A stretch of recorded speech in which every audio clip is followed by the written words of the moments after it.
fantastic. This is GT racing right now. He's got traction, he's going around the outside of both of them! Maloney! Oh, he's taken Anderson! Anderson's up to Oh my God! Big crash! Oh my goodness, half the field's going to get rolled. Second very close. These guys are want to make their way through the field very quickly. Oh, here we go. Oh no! That's massive! This is it! This is over! I can't believe this! Oh my God! God, what?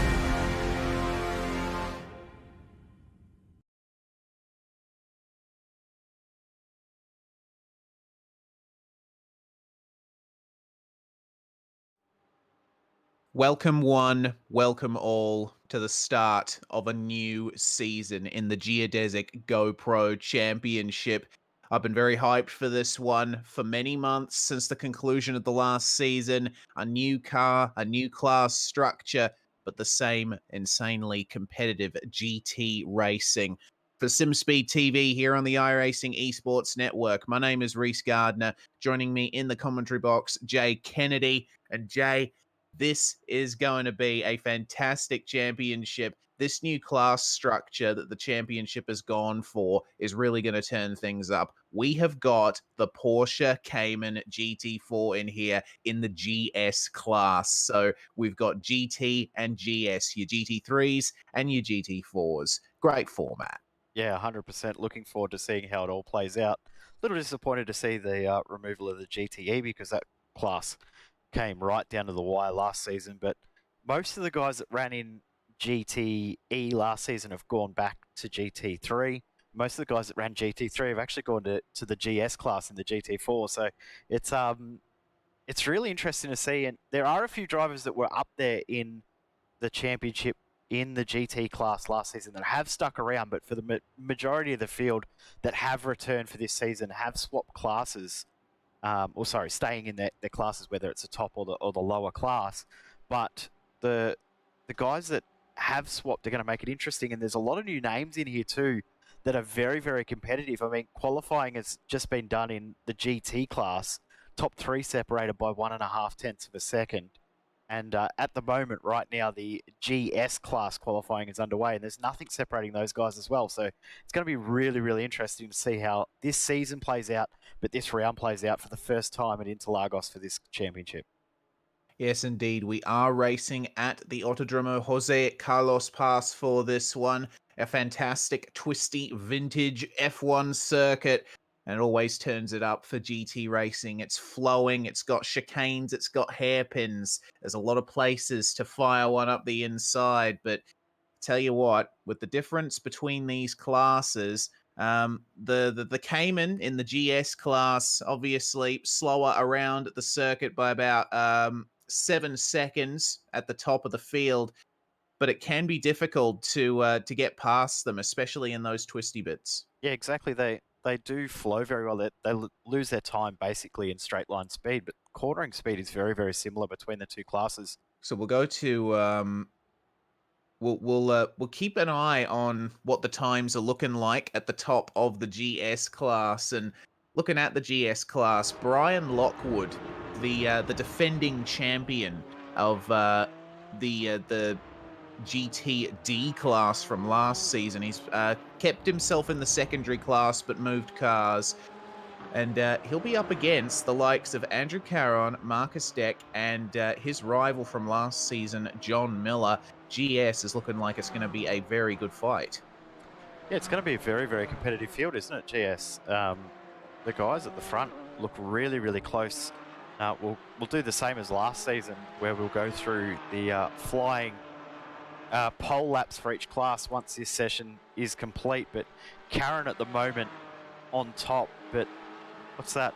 1/10 of a second separating the top four, and then another 2/10 back to 6. So we've got the top 6 cars separated by just over 1/4 of a second. Yeah, that's that's insane terms of pace differential. Of course, they are all driving the same car, but that only counts for so much. It shows that that the talent level is very close in this series, and we saw some fantastic races last season. We saw some controversial races last season. We're sure to see the same in 2020 for the Geodesic GoPro Championship. You see Tyson Meyer there on pole in the GT class. Their qualifying has already been done. And Rasim Fazui only half a tenth behind him there. So incredibly close as the checkered flag flies for qualifying. GS cars currently on their hot laps are allowed to finish them. And then we'll be able to set the grid fully and go through those pole positions. Yeah, and Lockwood has improved his time, so he's into the very, very low 1 minute 39 bracket. So Andrew Caron's last attempt here. We'll see what he can do. I think this might be quick enough. And Marcus Deck's actually gone to the top of the timesheets. Caron crosses the line. No improvement. John Miller won't improve as well. So Lockwood's got the last chance to get it done. And he's pushing it very hard there on the entry to Junsao and on the exit too. That might have been an off track. You can use a lot of that curb, but that's pushing it a bit. We'll see what Lockwood can do. You can really play around with the Cayman. It can slide around a bit if you want it to. And of course, it does have the new version 7 tire model, and he is going to take that back to the pits. Obviously, his second place is under no threat, and he wasn't able to improve his time to get up to Marcus Deck in pole position. So we're still waiting for a couple of drivers to finish their laps. Justin Tipton will be coming across the line now, setting a 39.492. He puts himself up to 4th in class. Excellent stuff from the Racecraft Esports driver. Alan Powell also on a lap. We got a coming up to the line as well. Oh no, Powell's pulling out of that one. What about Luis Henriquez? 41.808. Marcus Deck staying in pole position for now. So Yeah, it he's safe looks by the like looks. we're done. Yeah. We won't see an improvement. Lavender's actually pulled into the pits as well. So we are done for qualifying. Deck, I think, will bring it around into the pits. So qualifying is done. We will queue up some flying laps and we'll get a bit of a look at how these cars behave around this circuit in just a moment. I'll queue them up now, Rex. Yes, indeed. And the first one we're going to take a look at is our GT pole position of Tyson Meyer for Geodesic Racing. And Meyer seeing a lot of success last season. It'll certainly be interesting to see what he can do from here, especially considering he won't be driving in a GTLM car anymore. And interestingly enough, Meyer has gone for the Audi R8 GT3 for this one. We saw him in the BMW M8 in the GTLM class last season, but moving to the mid-engined Audi for this second season of the Geodesic Go Pro Championship. We'll see how that goes for him. Yeah, it'll be interesting to see whether it pays off for him. I'm not sure whether it will or not, but we know he's a quick driver, so potentially he shouldn't have too many issues. But one thing I'm surprised, he's not running the number 1. I would have thought that he would have raced with the number 1. I know, for me, I'd race with the number 1, a little bit of an intimidation factor, but yeah, we'll see how this lap goes. The lap being a 1 minute 31.9. Yeah, well, he is the reigning champion of the top class, so getting his season off to a good start, and you see the clean run he's got through the center S here. GT3 cars using traction control and ABS, but they are fully race-prepped versions of supercars and GT cars that you can go out and buy on the showroom floor. Decido de Largo, a very narrow entry and exit for that one. You've got to be careful of the off-tracks in this section of the circuit.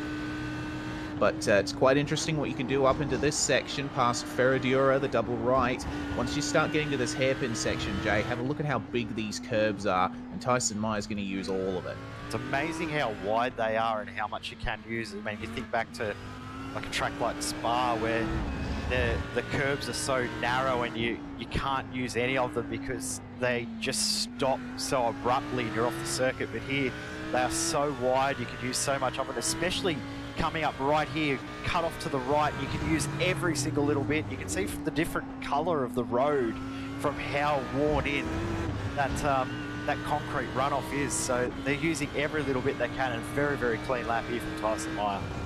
Yeah, incredibly clean, and down the final stretch he goes, the track kinking to the left and using that pit entry lane for a bit of extra time, and that ultimately was a 1 minute 31.902. And that puts him on pole position in our GT class. An excellent time there from Tyson Meyer. And now we're going to take a look at our GS pole position lap, Marcus Deck. And this is going to be the first time, at least for me, I've seen the Porsche Cayman 718 being driven to its maximum in a session. It's quite an interesting car to drive. It doesn't have as much of the aerodynamic assistance that a GT3 car has, for example. GT4, of course, meant to be a lower sort of stepping stone class to GT3, but these cars, incredibly challenging to drive. They don't have the downforce. They do have the TC, the ABS, a bit of stability control as well, but still, very hard car to get the best out of. Yeah, exactly right. One thing that everyone has said is how fun they are to drive, but sometimes fun cars aren't the easiest cars to get pace out of or extract pace out of. You find yourself, right in that midfield with guys that can extract the pace, but looking at the times that we've got in this session, there's, 10 drivers within half a second. So we've seen drivers that know how to extract pace out of a fun and not overly quick car. So this is going to make for a very, very interesting race. But yeah, look at how smooth the control is from Deck. It's just looks like it's a casual drive, but the pace on the timesheet shows that it's definitely not. Yeah, he's barely moving the steering wheel at all. You see him turning in there for Ferradura. Have a look at the wheel work here through the hairpins too. This would be where you see the most steering input, but just barely going beyond 90 degrees of lock to get around those turns. He's got that car set up very pointy, but of course the Cayman also being mid-engined, you kind of need to stab on the throttle on exit and sort of trust in the exit oversteer, because that's the way you get a really good launch. This thing does like to squat and squirm on exit, but if you take advantage of that, particularly out of here at Junsao, you get a really good run down the front stretch, and you're going to carry that all the way to the start-finish line. So this was the end of a 39.212 for Marcus Deck, and that puts him on pole position for the GS class by 0.05 of a second. Interesting, both classes separated by 0.05 of a second as well, so how close is that for our racing that we've got coming up? But another thing I just noticed there is how little curb Marcus Deck used in comparison to Tyson Meyer. The apex curbs were not being used anywhere near as aggressively. Thanks again to Building Optimization Systems for their support of the series behind the scenes. Again, we'll cover us with the replays once again for this season. But yeah, that's one thing I noticed there, was that the apex curbs were not being used anywhere near as much. So interesting to see if that could catch some drivers out when it comes time for class overtakes. If they're not using as much curb, are some of the GT drivers thinking that the GS drivers are going to let them through when it's just them taking a slightly different line? Yeah, that is something you got to consider, because, yeah, I think the reason behind using a bit less curb in the GS is because the lack of downforce and the slightly less grippy tires means that you kind of need to keep it on the tarmac when you're applying the throttle in order to get the best exit. I know driving the Cayman around Sebring, for example, you hit those curbs in the wrong way, it completely ruins your run down the following straight. So you want to try and keep the car as level and as stable as possible. Exactly right. You want to make sure you're as smooth as you can be. And of course, pit stops will be a factor in this race too. Heard from all the drivers that it will be a fuel-only stop in both classes, purely due to the amount of time that it will take to do fuel and tyres. Of course, both classes of cars do fuel and tyres separately, so we will not see any tyre stops. 90-minute race will make it very, very interesting to see who can make those tyres last. Yeah, it certainly will. We've got less than a minute to go then before this race. 1 hour and 30 minutes, Jay. It's going to be this one. And we will go through the grid, the starting grid for the GT class then. Tyson Meyer on pole position for Geodesic Racing, but Movano Sim Racing Team's Rasim Fazui joins him on the front row. Jesper Druleka, we saw some interesting performances from him last season in the GTD class. He remains in the same car this season. Johan Boysen joining him on the front row. Zach Plummer and Christian Challoner on row 3. That's an interesting matchup. See how they go. Aaron Ackles and Jack Anderek on row 4, with Adam Crane and Hayden Gober rounding out the top 10 in our GT class. Yeah, we've got a 19-car field in GT. We've got Will Hardiman and Stacey Dunnigan on the 6th row. 7th row will be Older Stefanowski and Dan King, with Elijah Mitchell and Mark Noski. We've got Andrew Taylor, Chris Ugletta, and Jason Goddard. The 19 cars we've got for GT, but that's not it. We've got GS as well. Yeah, certainly. Marcus Deck in the number 718 car, incidentally, starting on pole position, with Brian Lockwood joining him on the front row. Lockwood, the defending champion of the secondary class, so interesting matchup there. Andrew Caron making a move to the secondary class. He starts in third. Justin Tipton joining him on the second row. John Miller, Brian Lockwood's championship rival, shares row 3 with Graham Sanders. Shinya Michimi comes in 7th place, with Giovanni Romano joining him on the 4th row. John Botifer and Sam Holden rounding out the top 10 there for Big Bone Racing. We got Luke, you're going to have to help me here, Reese. Wojciech, well done. Glad you said that. Justin Reb on row 6, Alan Powell and Andreas Espinoza on row 7. We've got 15th and 16th. We've got Caleb John Lavender and Riley Downey. We've got Chris Roberts and David Browning in 17th and 18th and 19th position. Luis Henriquez, which means we've got 38 car field total out of the 50 qualifiers. Very, very good turnout for round 1. And of course, there's some prizes as well for the drivers. I don't know if you've actually seen the little note that we just got sent before. $25 in cash for the driver in each class with the lowest incident point count at the end of the race. So All right. Nice little prize money. Of course, we've seen prizes throughout the series the whole way through. So we'll see how that plays out, and whether anyone decides to just race for the money. Of course, if there is a tie in regards to that, the driver that finishes higher will get the prize, but also prizes throughout the series as well. Another GoPro up for grabs for each class as well, which is cool.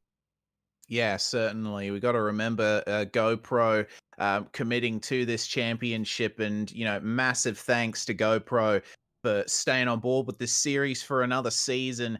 The class winners will receive a GoPro Hero 7. That's going to be fantastic. Actual prizes on offer really increases the passion of these drivers. They've got something to fight for. And, big benefit here, we've got almost a 50-50 split of the classes in this race, and a great turnout for both of them. I can't wait for this season to kick off. Yep, cannot wait either. It looks like maybe having a standing start, which may catch a few drivers out. I think that may have been a little bit of an error in the setting up of the series, but yeah, that might catch a few drivers out. We'll see if Race Control have got a backup plan for that. Maybe they'll let the drivers roll away and have a manual rolling start, but we'll see how we go. But if we do go green right now, this will be very, very spicy. Yeah. Hopefully they all get through okay. Well, that's the thing with a standing start in these GT cars. All of these cars have the ability to use traction control, and you can toggle it off for standing starts, but a lot of drivers forget to do that, myself included. So these things are very hard to get off the line from a standing start. We'll find out very shortly if we end up going for the manual rolling start. It's a 2-minute gridding period here at Interlagos, so everyone just sitting on the grid for now, waiting for the time to go down, and then we'll be able to find out how things play out in Season 2 of the Geodesic GoPro Championship. Confirmed that Race Control says we're doing 1 manual pace lap, so everyone's pulling away, staying in formation, and we'll be able to go racing at the end of this lap, Jay. Very, very good to see that they've done that. Of course, the other factor with that is how cold the tyres would be, so it could be very, very dangerous. So Very, very good call. It'll give the drivers a chance to warm the tyres up, and then we'll go green at the end of the lap. Very, very well done to race control for making that call.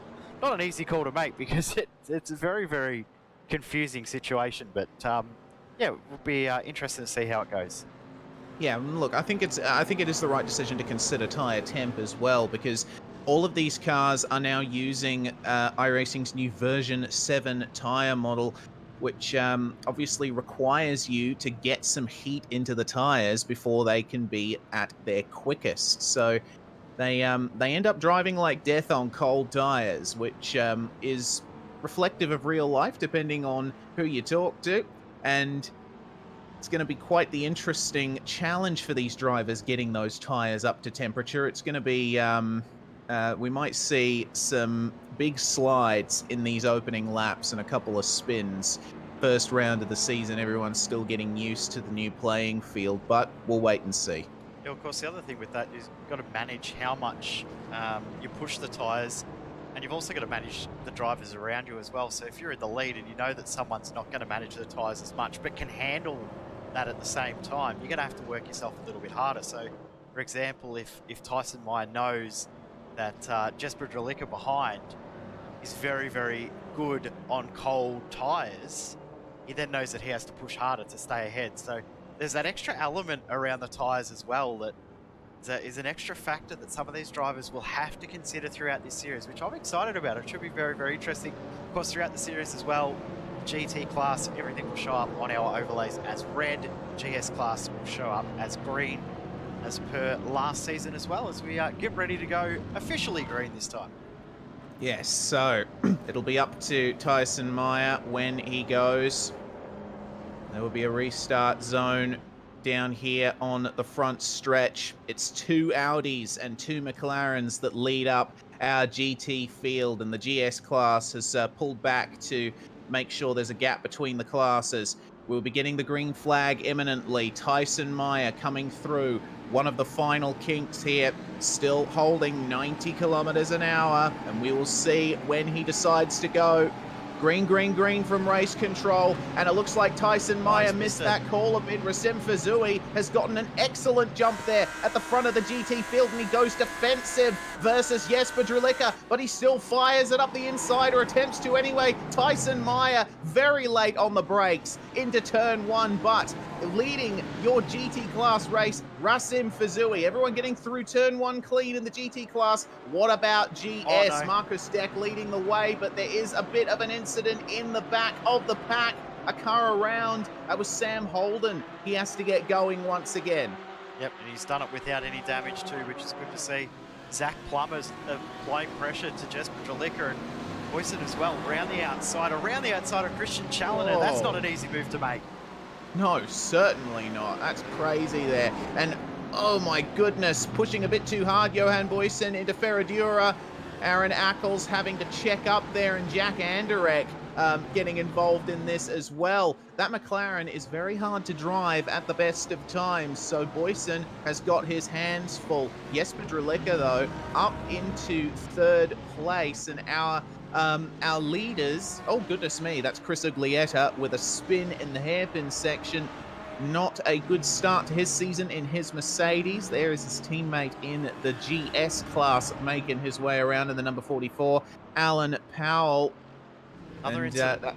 oh no, oh no. Okay, that is Zach Plummer, and that was actually, he was running up in the top 5, wasn't he? Was, yeah. Yeah. See what's happened So we'll here. get building optimization systems replay here. See what happened to Zach Plummer, and he might have come together with Christian Schnell. No, he didn't. All on his own there on the cold tyres coming up to Junsao. And it looks like the other car, Will Hardeman, lost it all on his own as well. The exact same thing. Go back to the leaders, though. It is on. Tyson Meyer trying to hunt down the rear of Fazui here. Yeah, this is a great race here up the front. We're only on lap 3 of what's going to be a 90-minute race, 1:25 to go. And Fazui, well, he managed to get the lead off the start, and that's fortunate, but we know how pacey Tyson Meyer is. Fuzui was able to match him pretty well on qualifying pace, but how they're going to go on race pace, it's all going to be about how quickly they can get those tyres into their operating range. Oh, Boyson, another problem. Yeah, off again. So, he said last lap that he ran wide through here, and he's done it again, but has he been helped? No, he's just run wide. A little bit of a slide. Oh, keeping out of the wall. Only just. Good save. Oof.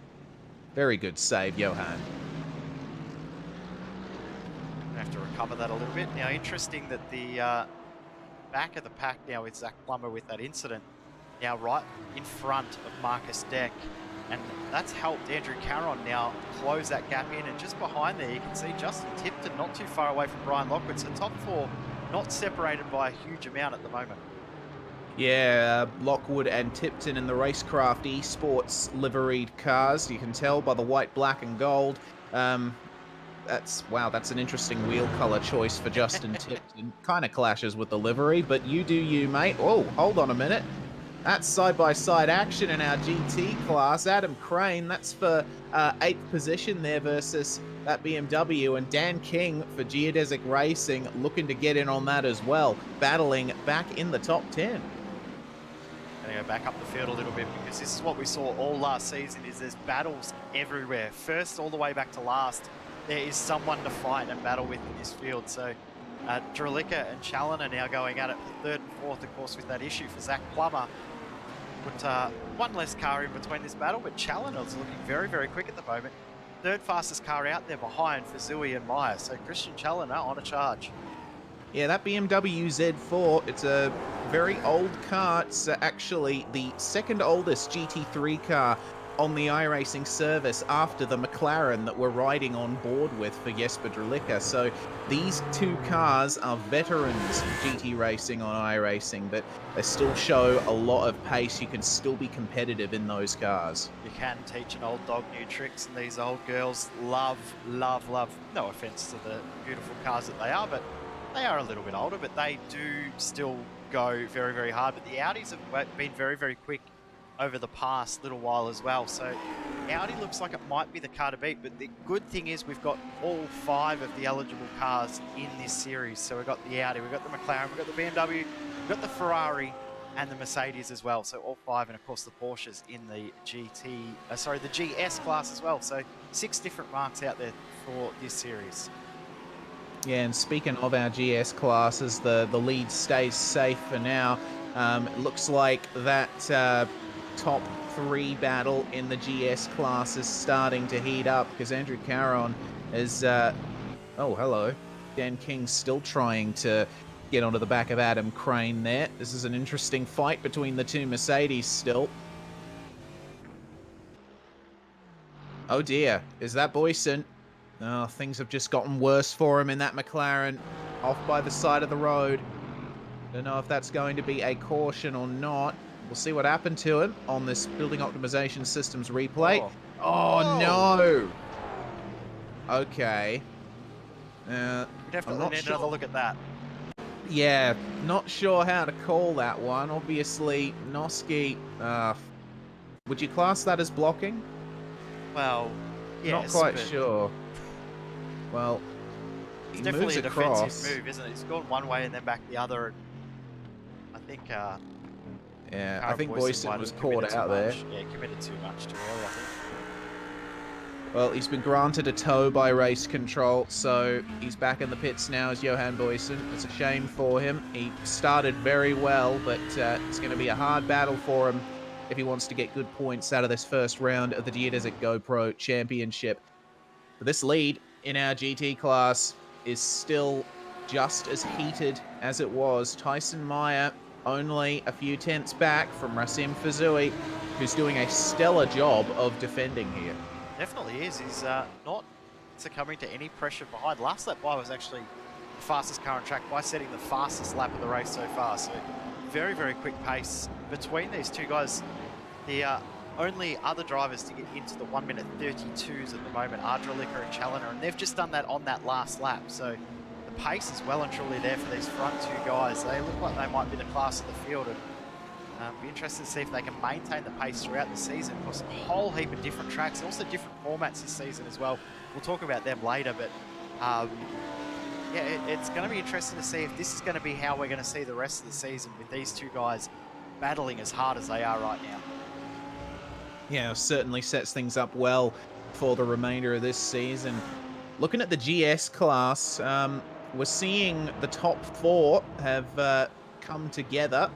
Marcus Deck still holding on to the lead from Andrew Caron, but those two racecraft guys, Lockwood and Tipton, they are starting to put the pressure on him. Definitely are. The gap is closing, and I've just seen change for the lead. Tyson Meyer is through. Oh, he is. Yeah, we've missed that just then. That caught me completely off guard on my timing screen. I just saw it light up. I'm like, how did that happen? So we definitely need a replay to work out how that's unfolded. Just also see Hayden Gober is in the pits as well. So interesting to see him in the pits this early, whether it's a penalty or for damage or something else, not sure, but he is taking service. Tyson Meyer into the lead. He's just got a great run, I think. He's just thrown it up the inside, or has he gone the long way up the inside? He tried for it up the outside, but Fazui covered him off there. So, outbreaking move into the center S, the opening sequence of turns, and that was all she wrote. And Tyson Meyer ahead, and it seems pulling away. He's already got the gap out to about half a second, so starting to pull a little bit of a gap. But, we were just talking about the guys behind Deck, that being Caron, Lockwood, and Tipton. They've all put away about 4 seconds, but Brian Lockwood is the fastest car in this group, just set the fastest lap of the race in this class at a 1 minute 39.5. And he's right behind Andrew Caron now, looking to get this move done. Yeah, the tyres have really come up to temperature now for Brian Lockwood, and he's got a lot of confidence under him now in that machine. Caron trying to cover the inside there at Ferradura. Can he fire one up the inside here? No. It's you got to be careful about how you take care of the tyres in this thing, because you go for that move, you use up all that grip, and you're not going to be able to defend later on. Just seeing that Hayden Gober has come out of the pits, a 42-second pit stop. That's a very long stop. I'm wondering, I'm a little bit suspicious that he may have left qualifying fuel in the car and has had to come in and put fuel in the car. Yeah, that might be a possibility. We'll have to wait and see, but Andrew Caron not getting the best exit from Junsao. He's given the run to Lockwood here, and slipstreaming down the front stretch is going to be the way to go. Lockwood's going to be forced to go to the outside here, but it is possible to overtake around the outside at the center S. Depends on how confident both of these guys are. Caron maintaining the inside, but Lockwood manages to get that grip beautifully around the outside, and he takes the position. Great move. You said it could be done around the outside, and you've also said that if drivers have got confidence, will know that how good Lockwood is. So there was no doubt in the confidence in Brian Lockwood's ability, and just drove it around the outside absolutely beautifully. So Lockwood into second position. Wonder how long it will be before he catches Marcus Deck. The issue he's got is while they were battling there, Deck has now pulled a 1.7 second gap out at the front of the field. You can see how big that gap is now, just from that one little lap of battling. So this is going to be a little bit of a tough slog for Lockwood here to try and get that gap back. But if anyone in this field can do it, it is Brian Lockwood. The talk all week has been about Brian Lockwood's pace and whether he has been sandbagging and not showing his true form in practice.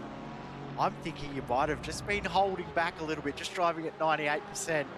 And yeah, I think he's ready to go and put the hammer down and maybe get going forward. As one issue that they will have as well, in about 2 laps time, Hayden Gober will be in this battle as he brings himself back through the field. Yeah, we'll have to think about that, because a GT car in the middle of a pack of GSs, it's a bit awkward at the best of times, and Gober's going to have to be careful how he goes about it. But we'll see what happens. Interlagos is a very wide track in places. There's a lot of room to stake out a spot. Meanwhile, just outside the top 10 in our GT class, Olga Stepanovsky chasing Zach Plummer, chasing Mark Noski.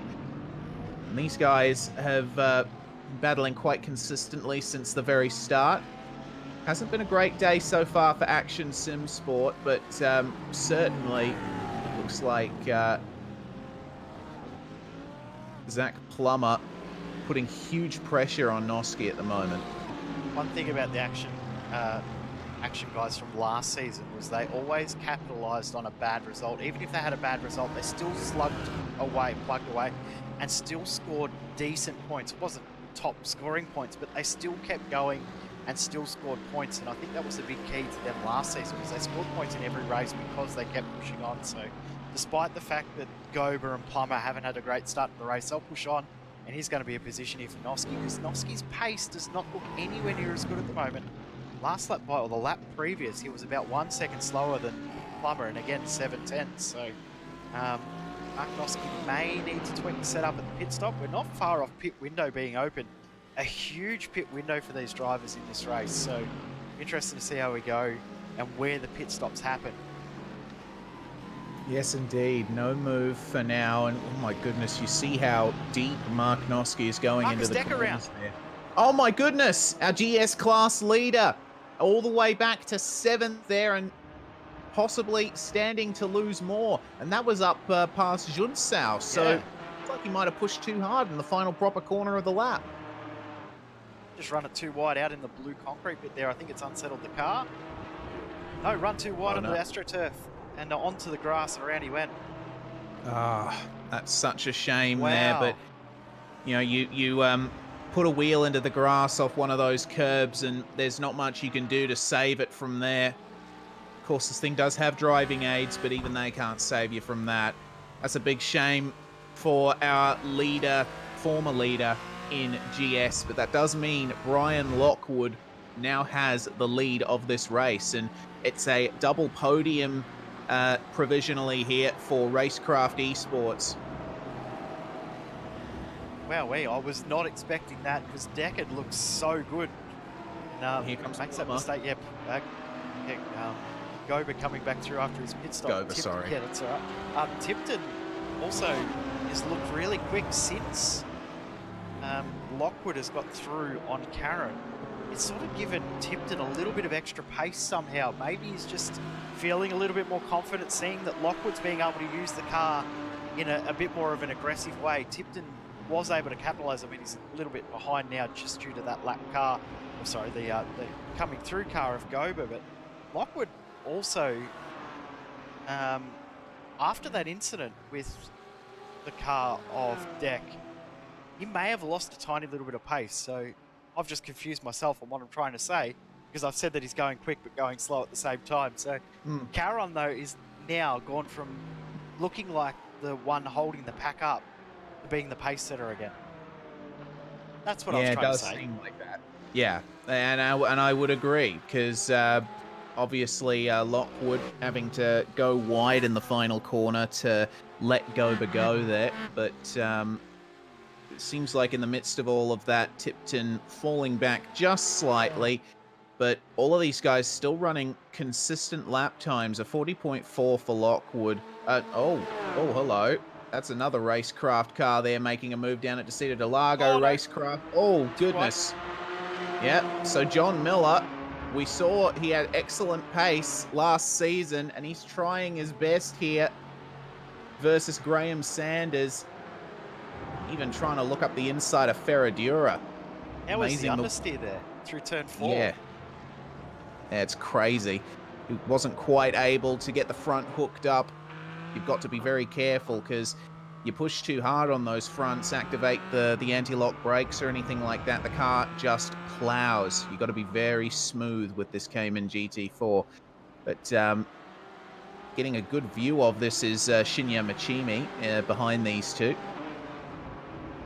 Mashimi's done a very, very good job, kept it nice and consistent so far. So doing a nice little job. Just seeing Hayden Gober's gained a spot actually out on track, and Suglietta, we saw him have issues earlier on in the race. I actually see a bit of damage to the rear of his car, so I'm wondering if that's hampering his straight line speed a little bit. You can see a nice big ding right in the rear bumper, so I don't think it'll be impacting his speed too much, but you never know sometimes how it can actually upset what is behind the panel. It's sort of strange when you think about how that works. And have a look at this, the leaders now in traffic, and that has helped Kazui. He's gained a second on that lap. Yeah, he certainly has. That's really helped him there.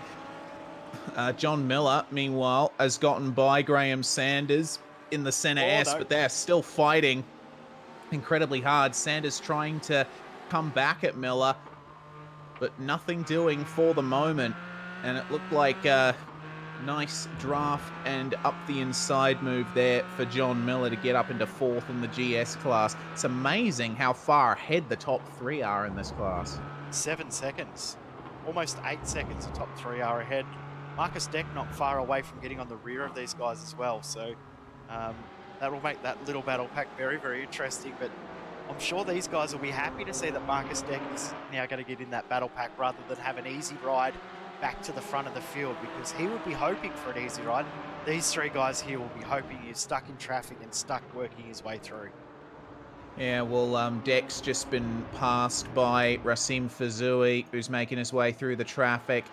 And we're seeing Tyson Meyer as well, just getting held up slightly by John Miller, but a good run onto the straight nonetheless. So there's the gap for the leaders making it their way through.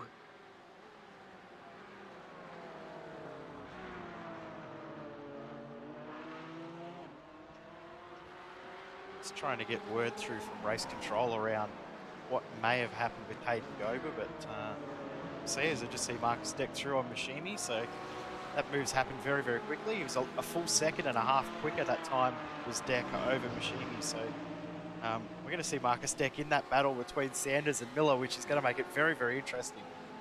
Oh yeah, and we should expect him there within a couple of laps with the pace that they're going.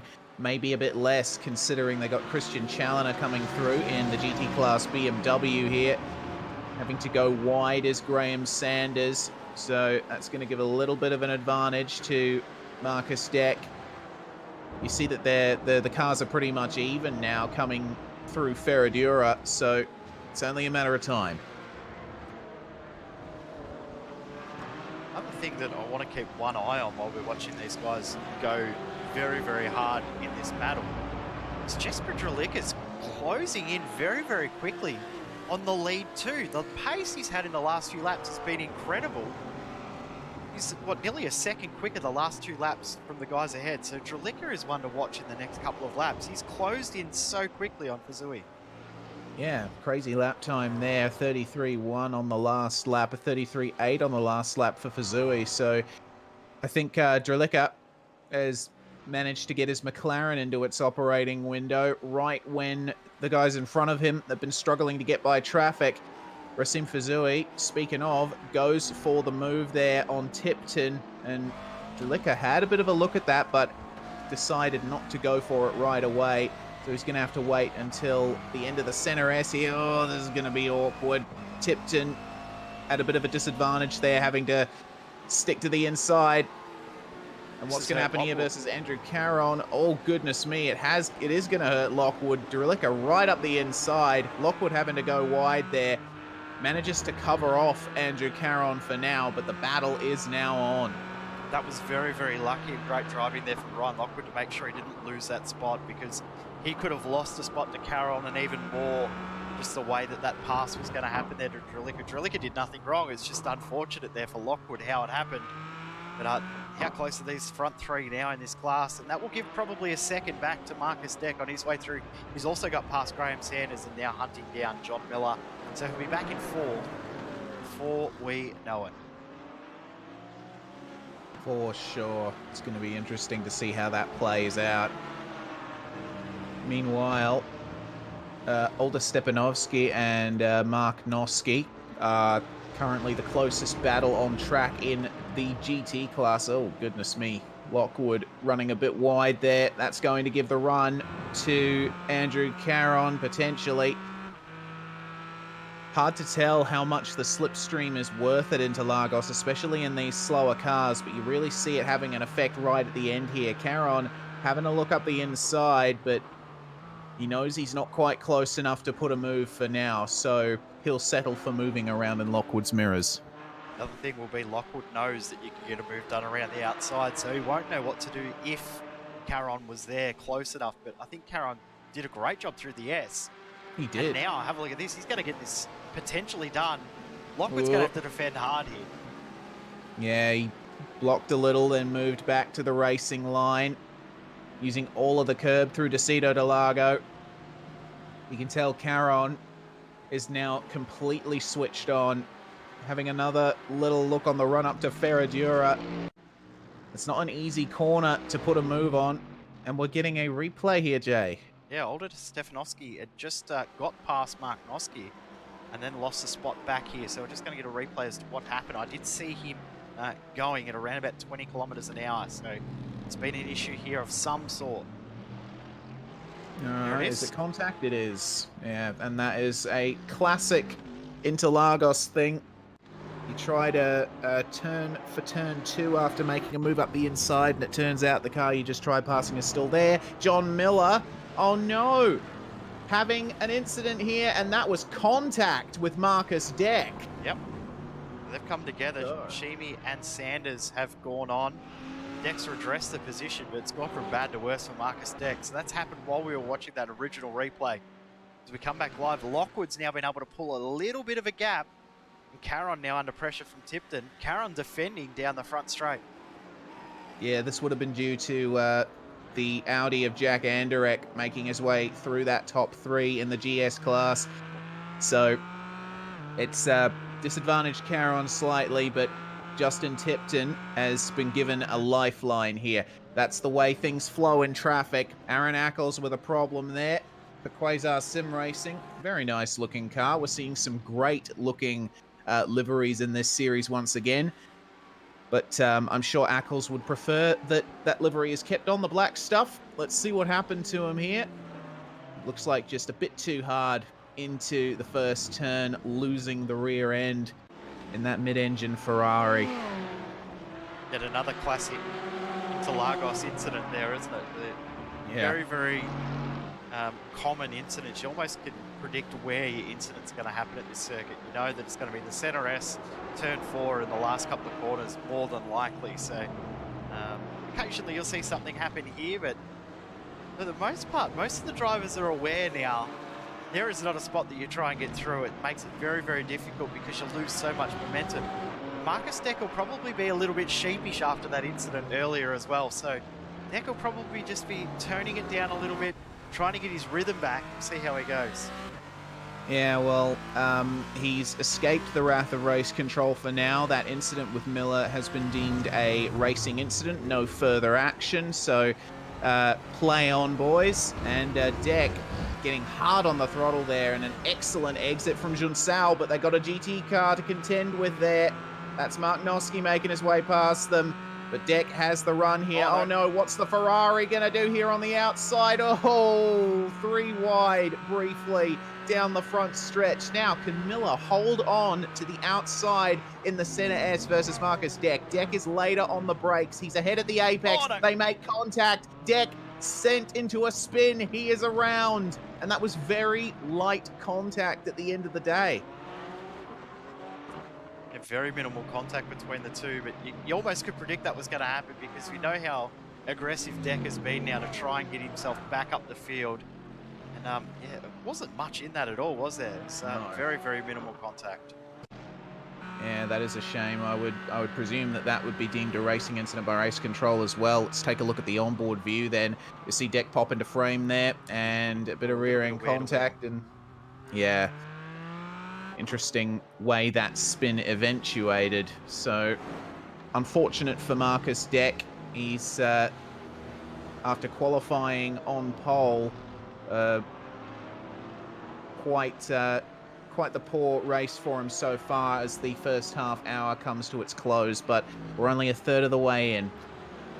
We're taking a look at the battle for 7th and 8th between John Botifer and Giovanni Romano, who is running, I think, what is one of my favorite liveries in this field. Very pleasant shade of lavender purple for his lavender racing machine.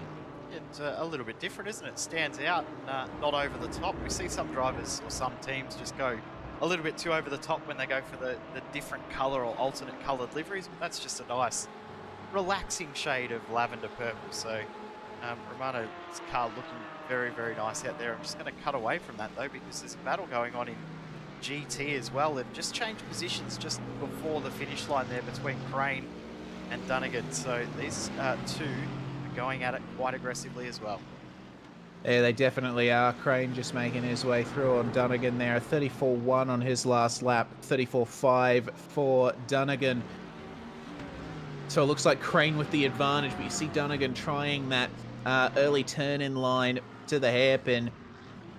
It's a way that you can gain a bit of track position on the car in front of you, but it doesn't quite benefit your run through the rest of the section. So it looks like Crane is pulling away there from Dunnigan. Yeah, it looks like that is how this battle will go on for now. So we are into the final hour, so pit stop window well and truly open. Probably the next 35 minutes or so we will see drivers come in. More than likely will go as long as they can, so they've got the fresh tyres, sorry, the least amount of fuel in the car at the end of the race. It'd be interesting to see if anyone does take tyres. There is a potential for some drivers to maybe throw out an alternate move and take tyres and try and come back through the field. So we'll see how we go. I wouldn't be surprised to see someone like in 5th, 6th, 7th, 8th position with nothing to lose maybe try something like that and see if they've got any extra pace right at the end of the race. So we'll see how that plays out as Marcus Deck gets a move done. It's a change for the lead in GS. Meanwhile, Jake, as Brian Lockwood was forced wide by Jason Goddard, making his way through. So Andrew Caron is now just in the lead of this race in the GS class, but Lockwood trying his best to hold it around the outside of Decido de Largo. It's going to be a double-pronged attack on Andrew Caron from the Racecraft Esports guys. Have a look at Lockwood. Can he make it up the inside of Ferradura? Yes, he can. Very fast entry into that turn. Caron has to slot back in behind, but the battle is on. Caron trying the over-under and going up the inside into the hairpins. This is a great battle. Look at Lockwood. He's going for it again. This is awesome to watch between these two. We sort of thought at the start of the season, or before the season started, that these two would be right at the top, along with Marcus Deck, which we gathered from Pace John Miller as well. So these guys are putting on a great show right now, and coming through here is Ackles, and he'll probably be happy just sitting back and watching these guys fight like this, but he'll get them done on the straight, and they'll be able to continue their battle. May help Lockwood here a little bit into turn one.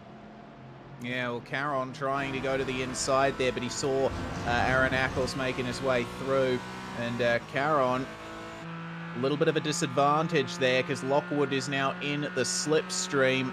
They got another GT3 coming up on them of Mark Noski. He'll be making his way through in the next couple of corners. He tries to go up the inside. Oh, just pulling out of that, waiting for the next straight. We've got a car coming out of the pits too for the GS class. Riley Downey making his way back onto the circuit after suffering some damage. We missed what that damage had come from, but he has brought it into the pits, come back out. He's a full lap behind guys in his class, but he can make it home from here, so he will potentially get the lap back depending on how his pace goes. Definitely some positions still to be made in this race. It's Caron now. Now will he go leading the field? Of course, we've seen Lockwood lead for quite a while. We saw Marcus Deck lead for quite a while. We saw Caron lead for a little bit.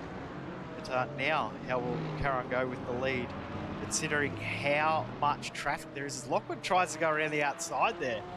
That's not something you would normally see, but Lockwood is a very, very intelligent driver. Knows where to make moves in places that drivers normally wouldn't even attempt. Yeah, well, they've got two GT3 cars coming up behind them, so there's probably going to be some things coming up that even Brian Lockwood would not attempt. Through they go on his teammate, Olda Stepanovsky and Will Hardiman. That's the battle for 13th position in our GT class, and Lockwood having to take slight avoiding action there.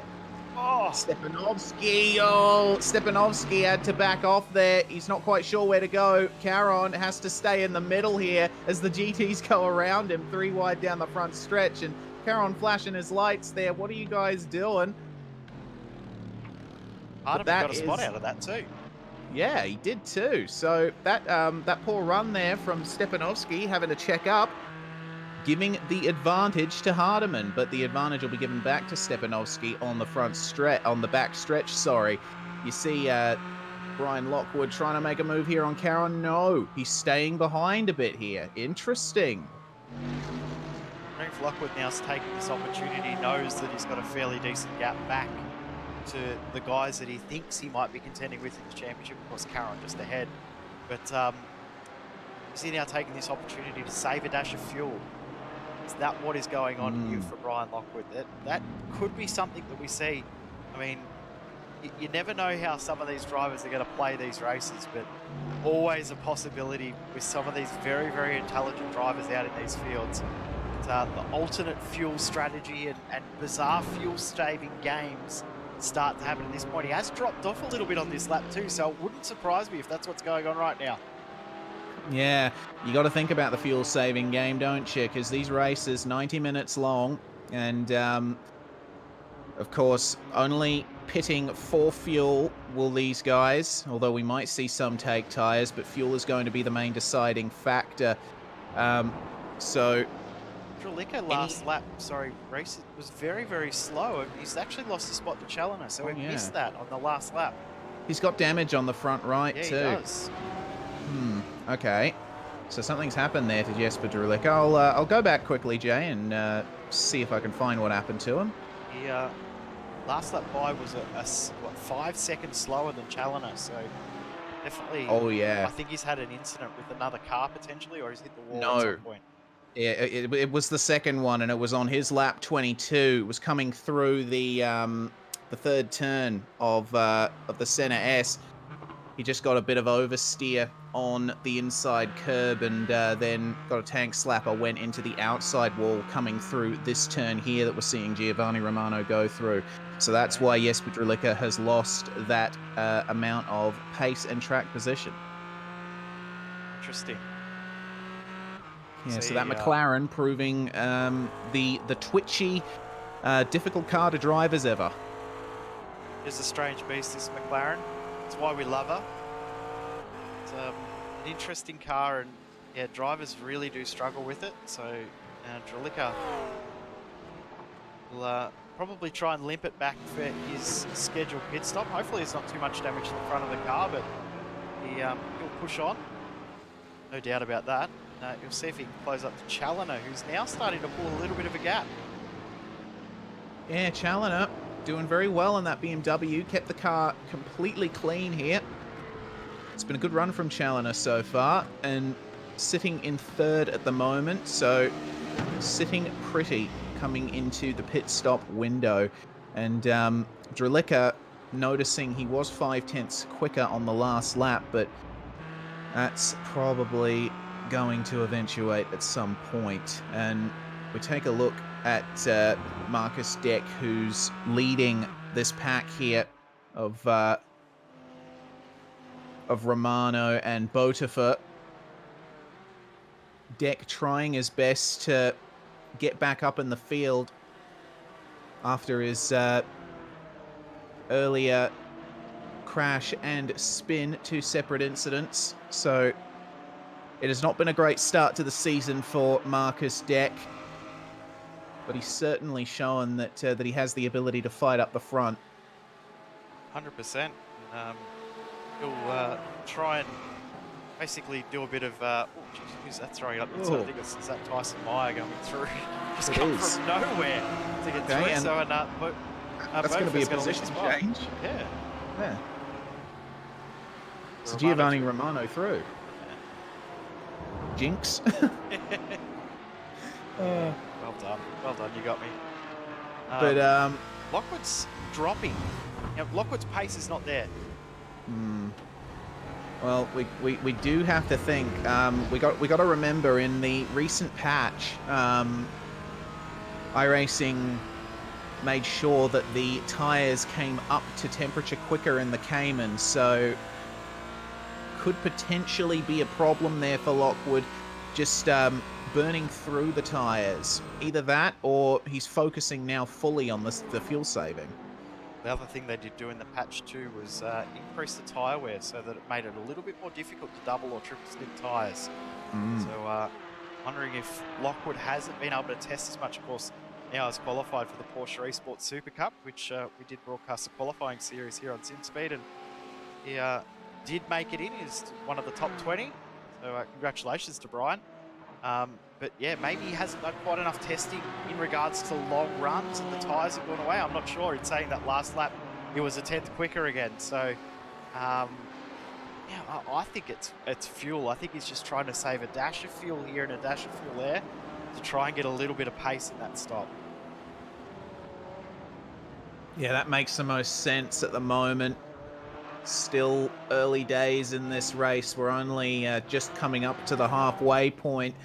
And oh no, that is a problem for Will Hardiman up at the run-up to Junsao.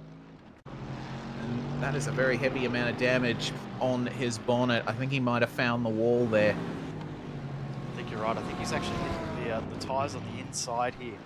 As he's going forward, car loops around, he'll overcorrect it and go to the outside here.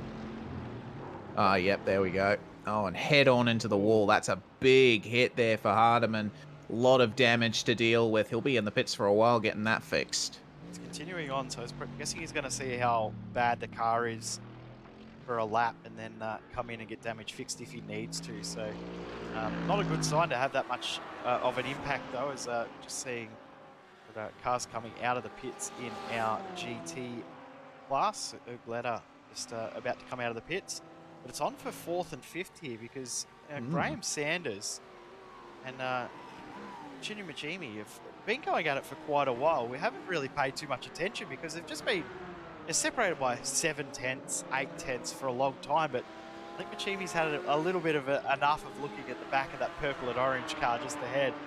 The number 100 might feel a bit of pressure behind us. We've got another incident back in the field. Oh no. Dunnigan off the circuit. Yeah, okay, so Dunnigan will be falling back a bit there from the lower reaches of the top 10 in GT, and we'll get a building optimization systems replay of that for you. That was right at Junsao, once again getting into the grass and ending up on the infield actually. So another easy mistake to make.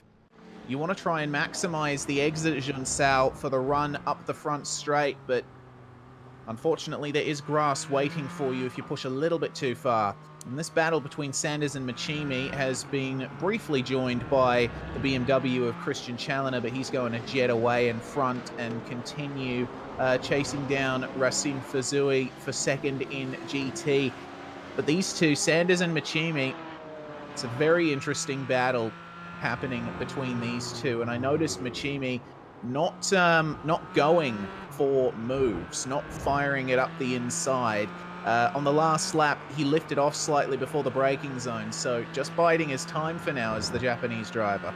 Yeah, I think you're right. I think he's just happy, maybe just doing again, fuel saving, just saving that dash of fuel, trying to work his way through that way. And obviously it's easier to pass a car in the pits than it is to pass them out on track, and way earlier out of the throttle there than Graham Sanders into turn 1. So definite fuel saving going on from Machimi.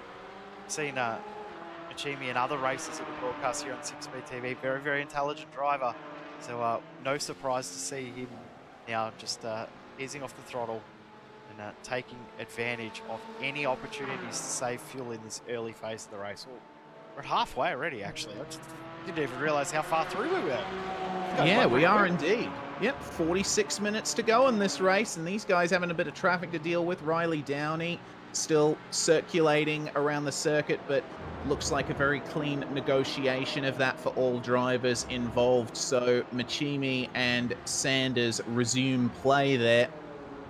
And that's another part of the reason why you'd see drivers fuel saving, because they would see that you're coming up to traffic and there would be no use pushing as hard as you can and potentially trying to go for a move if there is traffic, and you know, you could afford to just save a bit of extra fuel on the way. Will Hardiman has decided to make a tour through the pits here and get some service done to that car. Jack Anderek has got Adam Crane for company here in the big bone car. Side by side on the run up to Junsao, potentially, no. I believe that was Sam Holden that they were just getting past there. The other of My the apologies. big bone racing cars. There's a few of the big bone drivers out there. As we just see Lockwood and Caron side by side again. Oh, here we go. On for the lead in GS, and it looks like Lockwood back through into the lead of the secondary class here in the Geodesic GoPro Championship at Interlagos. But Caron, you can see, still putting a huge amount of pressure on. Very late on the brakes coming into Ferradura. You got to trail brake this car. You've got to get on the throttle and stay on the throttle just past the apex. This is an incredibly fun car to drive. And Caron pushing it to its max here, but Lockwood, you definitely think is the one in the box seat here. That depends though. If Caron saved a lot of fuel while he was behind in those, that middle phase of this stint, they could be very, very even in regards to how long they need to pit for. And Tipton could be the one that might be in trouble. He might lose a lot of ground. I mean, he's only a second and a half back at the moment, but he could lose a huge amount of ground based on that. So that'll be interesting to see when we come up to pit stops. We're about 10 minutes away from everyone coming to the pits. Seen a couple of drivers come in for a quick splash of fuel or maybe a little bit of damage fix, but the main pit stops are probably 10 minutes away, only 5 laps or so. That is going to make the race very, very interesting. Yeah, it definitely is. Right at the halfway point, we're going to see, oh, goodness me, Christian Challoner making his way through those top two in GS. Caron, I think, won't be too happy with how that move was made, but looks like Lockwood is going to get pushed out wide slightly as well. And here comes an Action Sim Sports Audi to join the party. Yep, that is Aiden Gober trying to get back up under the lead. Adam Crane in the pits. So one of our first front-running cars is in. So Crane, of course, was in 6th position, tucked in behind Andrak. He's decided he's had enough of looking at the back of Andrak's car, as I've accidentally clicked the wrong button there. Oops. It's all right, we're all good. So Crane now will be the first one that will get a real gauge on how pit stops are going to affect the cars, where drivers will come out, how much time they lose, and how much fuel they need to take. 20-second pit stop for Crane. So that seems to be a fuel-only stop. Away he goes again. All right, so we have a number to work with now for fuel stops in the GT class. About 20 seconds we should expect drivers to stay still for. Our leader, Tyson Meyer, has a lot of opportunities here to play around with the strategy. He doesn't have to worry too much about the way this race goes, because he's got a 6-second lead in the GT class. He could definitely afford to play around with the pit stops a bit. Yeah, definitely. Have a look at the lap times he's doing, though. He's only 0.2 of a second off his best lap there on lap number 30 in this stint. So he saved the tyres very well as well. So that's a big key, as I've just seen Will Hardiman back in the pits again. So Hardiman's still having issues with his car. But Caron trying to get back through on Lockwood. But on Tyson Meyer, I think now he's just going to cruise himself now to make sure he doesn't have any issues. He's going to be a little bit more cautious when he comes through traffic. And that will make it a little bit interesting. And the first of our GS pitters now in the stop, that being Machimi. Right, so Machimi going for the early stop there. And be interesting to see how the guys around him respond. People like Graham Sanders. And it looks like Adam Crane avoiding the pits there as the car in front of him decides to jump in. Older Stepanovsky from 13th place.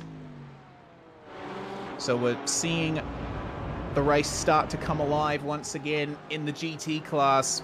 But what are our top 3 in GS going to do? I tell you what, there could be some huge gains to be made if you decide to not pit on the same lap as the guys around you. Yeah, but which move do you do? Do you overcut or undercut? That is the question. You need a crystal ball to know which one's right. And have a look at the pace from Tyson Meyer right now. Fastest lap of the race on lap 31. God. What? How has he That's got the crazy, tyres to man. hold on this long? Seriously, how is he doing it?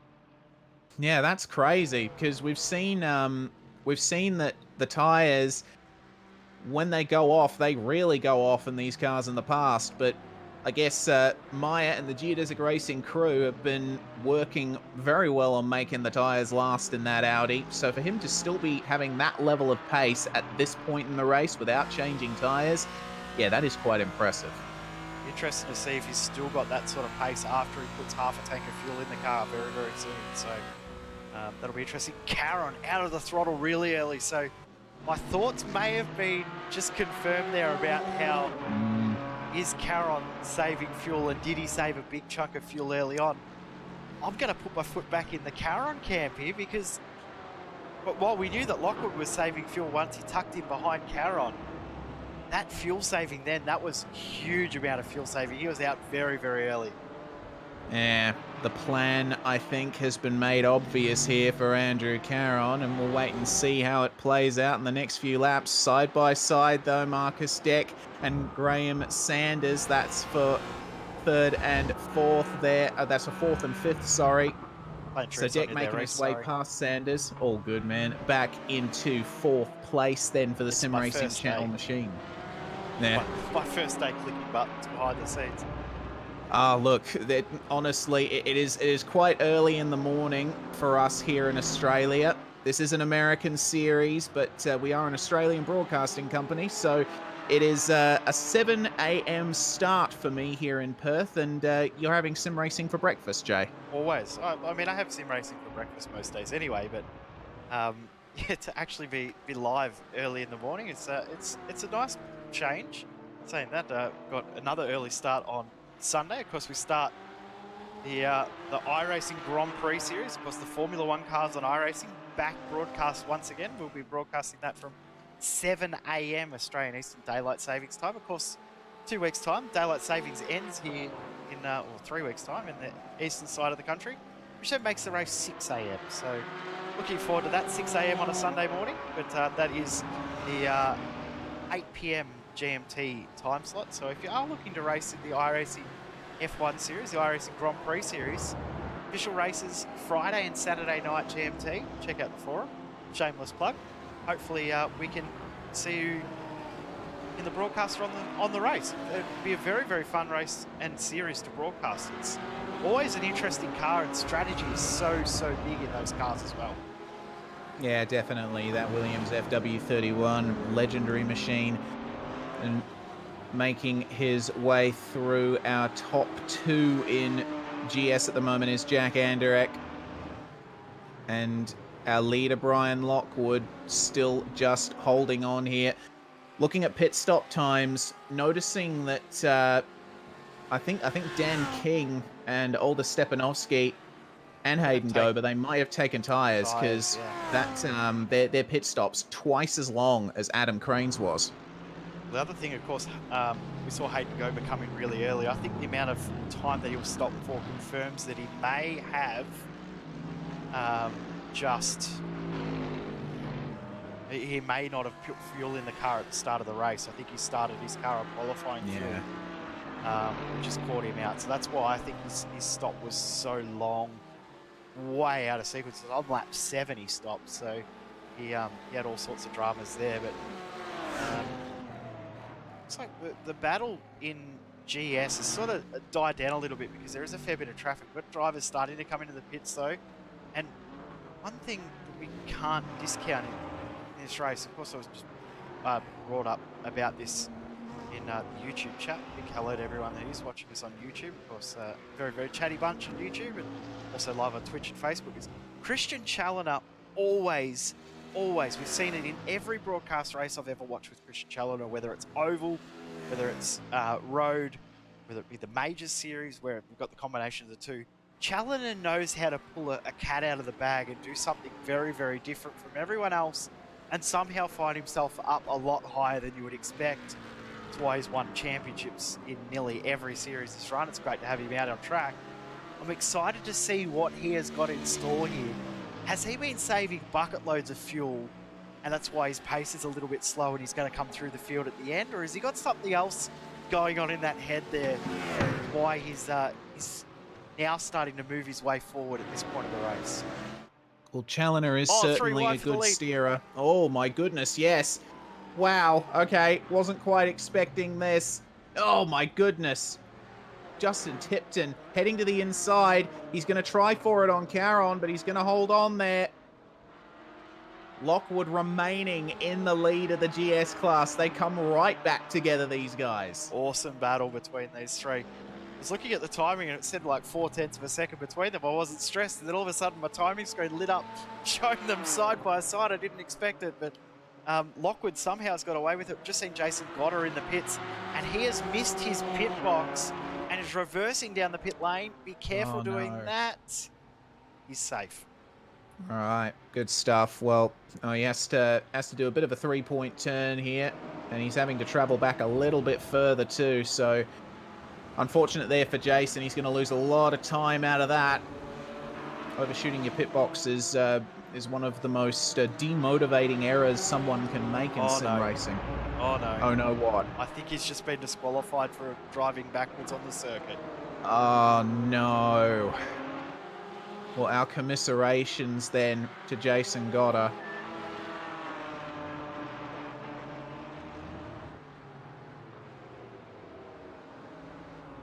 So an unfortunate run there for him. Just also been reminded by race control that there's a few drivers that have the potential to maybe get drive-through penalties based on incident points as well. So, be interesting to see how that plays out.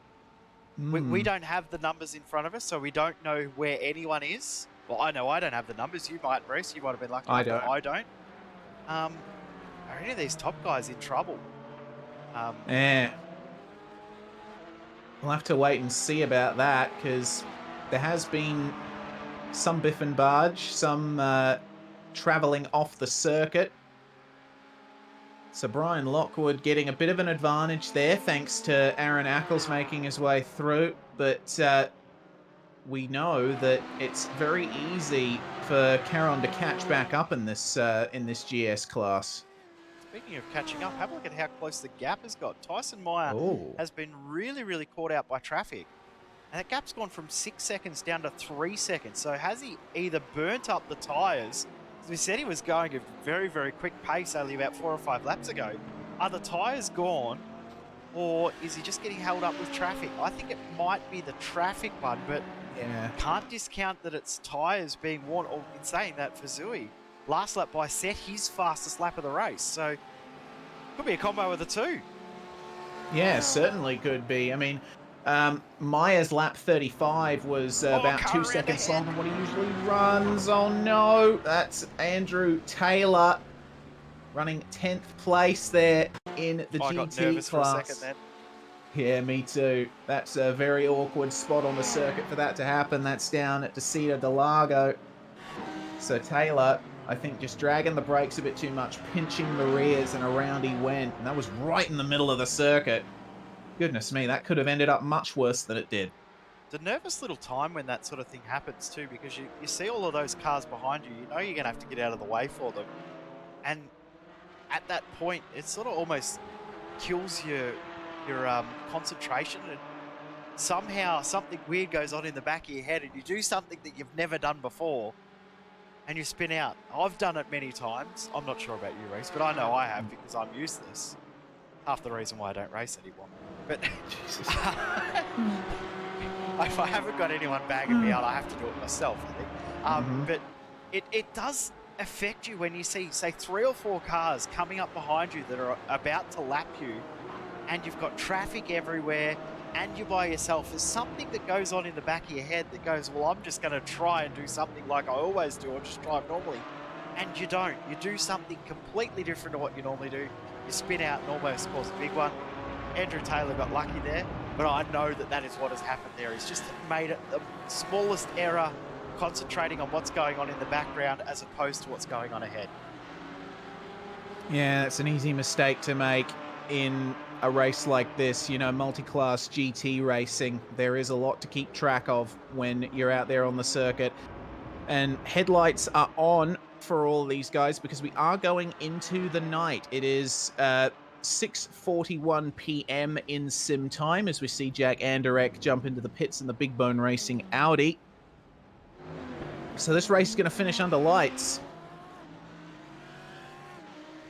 And Tyson Meyer still holding on to that lead. It's back out to about 4 seconds now, that lead between himself and Racim Fizui. So Meyer has gotten a bit of his pace back here. Yeah, look at the last lap time again. He's back into the 32, mid-32s again. So they're just going lap time for lap time. One will do a 32, one will do a 33, and then they'll go back the other way. So it's going to continue on. So we're into the final half an hour.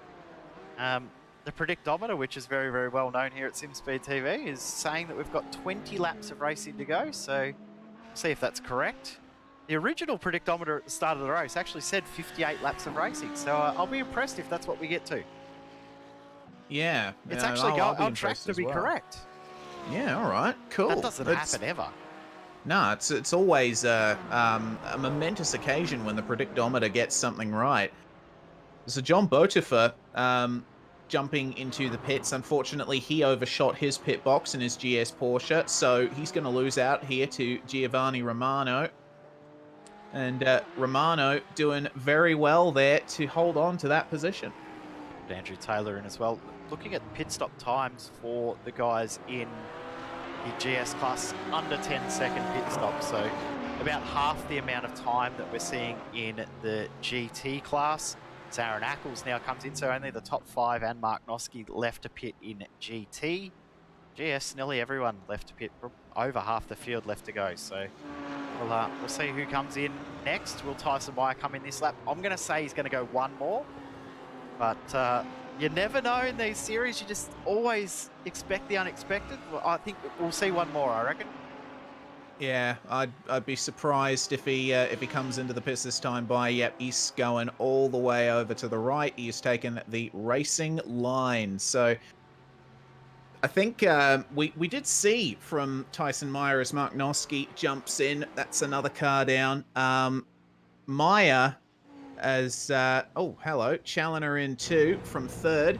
But we have seen Meyer extend his stints out in previous rounds of this series. He likes to go for those long runs, so he might just be pushing as far as he can on that fuel tank and then doing a splash and dash at the end. Yep, exactly right. He'll probably run it to almost dry and you know, almost be at the risk of running out of fuel. That's how far he pushes it. Jesper Dralica in as well. Christian Challoner, of course, driving the Coke Series as well, so very, very quick at road and oval. Good to see Christian out there driving the Coke Series. Be interesting to see how he goes here. 19-second stop, so second shortest stop out of this lead group. He was a little bit slower than Andrak, but he was slower in his time in the lane. Dralica slower pit stop, but same time in the lane. So Challoner's lost a little bit of time in the pit lane. Did notice that he locked the brakes coming into the pits, and that did cost him probably a second and a half, which is about the amount of time he lost in his stop. So Dralica gains a second and a half or so back, but still 10 seconds back after his incident earlier on. That damage is definitely affecting the car a little bit for Jesper Dralica. Yeah, it definitely is, and you would think a mid-engine GT3 car like the McLaren, aerodynamically dependent, you get some damage on that thing and you're not going to have a great time. Tyson Meyer Between Graham Sanders then and John Miller, yeah, as we do see our race leader come into the pits, it's going to be a pass in our GS class potentially into turn 1, but oh, it looks like managing to get it done was Miller in the center S. So Sanders back to 6th there. Miller continuing his fight up. Now we'll turn our attention to Tyson Meyer, see how long his pit stop is. Revving up the engine, he's ready to go as we're side by side between Miller and Sanders, and a little bit of contact as well. Sanders trying his best to hold on around the outside, but nothing doing there. Miller just had the extra grip on the inside. Tyson Meyer, 20-second stop, so about the same as everyone else. All right. So a consistent stop there from Tyson Meyer, and he should hold on to the race lead when the field cycles through. Here is the Building Optimization Systems replay of that incident between Sanders and Miller. A little bit of contact there as they came into the braking zone. Very lucky that one of them didn't go off from that. 100%. That was a very, very scary little moment there for those guys. So lucky to get away with it. Just seen Zach Plummer in the pits, but he's had a very, very long stop. So Plummer now stopped for 30 seconds plus. He'll be feeling the pressure now, and here comes Fuzui. Will he come into the pits? Yes, he does. 25 minutes left on the clock, so he hasn't got long left to go. Will he pull it up? Ooh, not a bad stop there. Not a bad pull up for the line. Maybe on the brakes a tiny little bit too early, but better to be a tiny little bit too early than a tiny little bit too fast. Have to serve a stop and hold, which I'm going to guess Zach Plummer may have done. Yeah, we'll have to see about that. Zach Plummer pulling away and back out onto the circuit. And now Tyson Meyer coming through to cross the line, and Rasim Fuzui still stationary, and he is only just going now. So Meyer looks like that lead is very well protected for him. Yeah, Fuzui's got to be a little bit careful because, of course, the tyres would have cooled off a tiny little bit here, which means that the pace will come back to them later on. Almost off the circuit there, Fuzui. I think Fuzui might have gained maybe a second or two in the stop, though, because like the gap doesn't look as big as it did before. In an actual time here, it looks like about 2.5 seconds. I think Fuzui may have gained maybe 2 seconds in that stop. Yeah, so a very good stop then for Rasim Fuzui, but unfortunately not close enough to make a move on Tyson Meyer yet. But we'll see how he approaches these last 20 minutes of the race. He could still get up to the back of Meyer, but we know how fast he is. Our top three in GS have still not pitted. Lockwood, Caron, and Tipton very spaced out now, nowhere near as close as they were in the past. So there's going to be a bit more room for these guys to work with. Chris Roberts and Alan Powell trying some side-by-side action here. Geodesic versus Deep Eddy Racing. Look at that. I thought Powell was going to throw it up there and maybe make contact. I'm glad he backed out of that at the last second. So it's tempting. It's tempting to go there through Ferradura because it opens up, but got to remember it's a double apex, so you're going to have to turn a bit more tightly anyway. It looks like he's going to lose advantage there with some lapping traffic coming through. To this battle between Miller and Sanders, they're back nose to tail once again after that contact we saw earlier. Wasn't much contact, but it was enough to unsettle Sanders, and I think Sanders will be a little bit upset with how that played out there, because Miller, I mean, it's hard to sort of say that they both just sort of went into each other, didn't they? Neither of them held their line. That's what I was trying to say there. Yeah, Miller squeezed Sanders a little bit, and Sanders went to the left just a tiny bit as well. So it was a pretty standard racing incident for my money. But you know, obviously from Sanders' perspective, I would be a bit miffed as well if there was a bit of contact like that. I don't think race control will have anything to say about it either, because it was it's pretty soft contact, but just one of those unfortunate little bits of contact. Now we're at the point now where Lockwood could really start to squeeze the neck on this field and, you know, start to apply the pressure. Last lap by 1 minute 39.4, which is only 65 thousandths of a second off his best lap in the race on lap number 41. That's good consistency, and I think the conditions will be helping as well, because the sun is down, and you know it's going into night. It means that the track is going to be cooler. It's at 26 degrees Celsius at the moment, so a little bit of a cooler track means that there is a little more grip available than if it was super hot. So Lockwood working very well on that pace in that Cayman at the moment. Yes. Still has yet to pit though. Yep. He'll probably come in. We're looking at, we've got 14, 13 laps to go, so it won't be too long before they have to come in. The fuel tank was restricted in these cars to ensure that they would need to pit. So we'll see if or how long they extend the fuel out when they will pit. Gap at the front is 2.3 seconds. Christian Challoner not able to come back. Challoner's pace is nowhere near as quick as these other two in front. After the pit stops, his pace has dropped off a little bit, so Challoner probably will be a little bit disappointed with how that's going at the moment. But this battle between Miller and Sanders is going to continue on for the next little while, just based on traffic. They keep bringing them back together, these two. Yeah, they can't seem to leave each other alone, can they? And I'm certainly looking forward to seeing that battle continue on.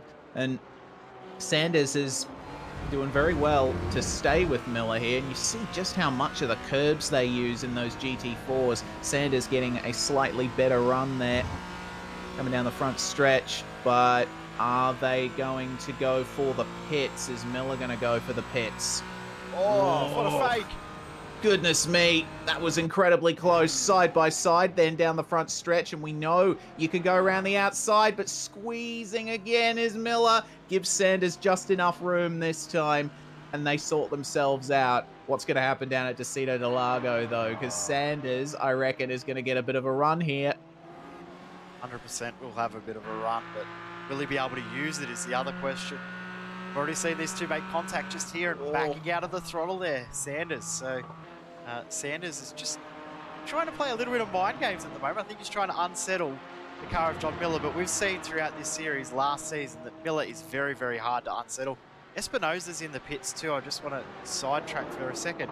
But he's going backwards down the pit lane, so I think he may about to get himself right on cue, gets disqualified. Okay, so that's unfortunate. It's a bit, I guess, as the light levels go down and you've been focusing on your racing, difficult to remember exactly where your pit box is, and when it's dark, well, you know, you do have a few visual cues to tell you where the pit box is, but still quite easy to miss. It's unfortunate that we've had more than one driver's race today end that way, but that's just how it works sometimes. Yeah, something the drivers will probably practice a little bit before next round, I'm going to guess. Now, remember before the pit stop, we saw a little battle between two GT cars right in the mid-pack, 5th and 6th, Andrak and Crane. Crane wasn't happy with how defensive Andrak was and decided to pit a little bit earlier. Guess what? They're back together again. They get in the band back together, and here comes the battle. Yeah, and Andrak is in front, throwing those blocks, and they got a bit of traffic. Right up ahead of them, that's Giovanni Romano in the lavender Porsche, and Marcus Deck in the pits then. Here we go. So, taking his stop. The Crane and Andrak battle continues as we see all potential side-by-side running. No, that's Christian Challoner making his way through on the Sanders and Miller battle. So those guys staying reasonable there. And Adam Crane and Jack Andrak down at turn 1 and 2. Gap staying consistent between them as well. So I think Adam Crane is not going to be too happy that he has that car in front of him. Yeah, he's had good pace in the last few laps, so Crane will be upset, maintaining the gap of around about 5 to 6 tenths of a second. This battle between Miller and Sanders, this has been on all race long, these two. I mean, Miller was up in that lead pack for a tiny little bit, but as soon as he dropped from that lead pack, he and Sanders have gone at it, and Miller's around. What's happened to Miller? Oh. He's made a big mistake. Oh my goodness, yes, huge mistake there from Miller. It looks like that happened all on his own there. Replay then. Just getting on the throttle, the rear wheels spun up through the hairpin just at the wrong time, and around he went. It's just one of those minor slides that turned into something more for John Miller, so that's a real shame. Not how I wanted to see that battle end. Hayden Gober's come back into the pits for his second stop, so that all but confirms that he did start with the wrong amount of fuel and it had to come in and put in a second load of fuel. So unfortunate night for Hayden Gober, but he'll come back, bounce back bigger, better, stronger from this one. Battles at the front, 2.5 seconds between Tyson Meyer and Rasim Fazui. So that battle's staying pretty consistent between 2 and 2.5 seconds. Lockwood to Caron, since it's broken to about a second, has stayed at around about the second bracket. So these two are going to be in an interesting fight here when these pit stops come about. They can't be too far away. 15 minutes left on the clock with Marcus Deck coming in and making his stop already. We will see pit stops very, very soon, I think, between these two. Yeah, we certainly will. Everyone in the GT class has come into the pits now, so that field and that order has been decided. But GS, that is another story. The top 6 in this class have not the top 5, sorry, have not made their way into the pits yet, and Alan Powell still has yet to come into the lane as well. And that is another going the wrong way down pit lane deal for Luis Henriquez, taking his GS car into the pits. Not quite sure how that ended up. I think most people would know that their pit box is on the left, wouldn't they? There's obviously something else going on. I think he's probably just locked it up as he's come in and the car's shot off to the right a little bit. Go back in the field a little bit, watch some of these other battles, because there are still battles going on back in the field. Caleb, John Lavender and Sam Holden separated by 0.8 of a second at the moment. They're still going at it. So good to see battles still back in the field. We're going to go back to that Andrak and Crane battle, still at half a second. Crane will be wanting to get this done as Miller's in the pits now too. Sanders in. Right, and it makes sense for Miller to jump into the pits there after his spin. Doesn't have much to fight for versus Sanders. And Brian Lockwood facing a bit of difficulty there. He had traffic from his class and the former David Browning, and he had Tyson Meyer making his way through too. So this brought Andrew Caron back up again, but he could potentially fall down thanks to those cars making his way past him. So Lockwood back onto the start-finish stretch then. We'll keep an eye on him and see if he decides to go for the pits this time round. Will he? Yes, he will. He's going for it. And will Caron follow him in? No. Interesting. Wow. Okay. So Caron thinks he might be able to have a bit of extra pace if he stays out an extra lap. He needs to put in a qualifying lap this lap to try and get that gap back down. It was around about 0.9 of a second.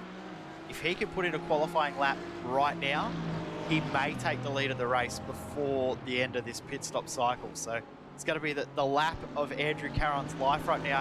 Adam Crane, Jack Andrak, nose to tail now. This battle's got very, very close. Yeah, certainly has. They are nose to tail, 4th, 5th and 6th in the GT class, and Adam Crane, it seems, is the faster of the two. Jack Andrak setting a 33.9 there and a 33.7 for Adam Crane. So the battle is on between those two. Andrak, it seems, able to get slightly better exits there, and you see Crane just struggling to put the power down out of the center S. So he's lost more ground once again. Lockwood, 10-second pit stop. Caron now will have to come in now. Justin Tipton has come into the pits as well. 9.2 second stop for him. That's a very good stop, actually. It's one of the fastest we've seen from the GS class. Only one faster was Alan Powell, 9.1 seconds. So we'll see what Andrew Caron can do here, how much fuel he has saved, how short his pit stop is going to be. And you would think he would have to come in this time by, but it doesn't look like he is. Oh no. Yes, no, maybe, yes. Yep. There we go. It's always hard to tell with this pit entry at Interlagos whether or not drivers are going to go for their stop. But Caron, here we go. And there's Lockwood. Caron will be just pulling up to his box now. Caron's I think Lockwood's got this. Yeah, well, Caron's in lap was 0.2 of a second, nearly 0.3 of a second faster than Lockwood's in lap. So if he has saved a little bit of fuel, 7.1 second pit stop, 3-second faster stop for Caron. Caron's going to take the lead of the race. Oh my goodness, he is out. He's out of the pit lane. He's going to have to race this pit exit here. It's a bit of the racetrack almost at Interlagos. He is ahead, but Lockwood, here we go. This is going to be a great battle for the finish in GS. I've been looking forward to this all night long, all morning long for us. Andrew Caron, he's got a bit of an advantage here because Lockwood's had to deal with some GT3 cars coming through on him, but with those tyres being at a standstill for a bit, they would have lost some of their temperature. He's going to have to get it back up. And also the big question as well is fuel. Has he put enough fuel in the tank? Because that is the shortest stop out of everyone. We've seen 8, 9, 10-second stops. Nobody was even close to 7. He's at the bottom end of 7 seconds, almost a 6.9 second stop, 7-second flat. So Caron, I'm surprised in one aspect, but wowee, this is going to be interesting. Will he be able to hold on to this position. He's got 7 laps to go. If he can hold on here, that would be a fantastic drive, but 7 laps, a long way to go around this circuit. Andrew Caron, if you could hold on here, you deserve this win. But has he done the math is the question we need to ask, because we don't have all the numbers available to us here. The drivers will be aware of what they need to do. It's very close between them for the lead.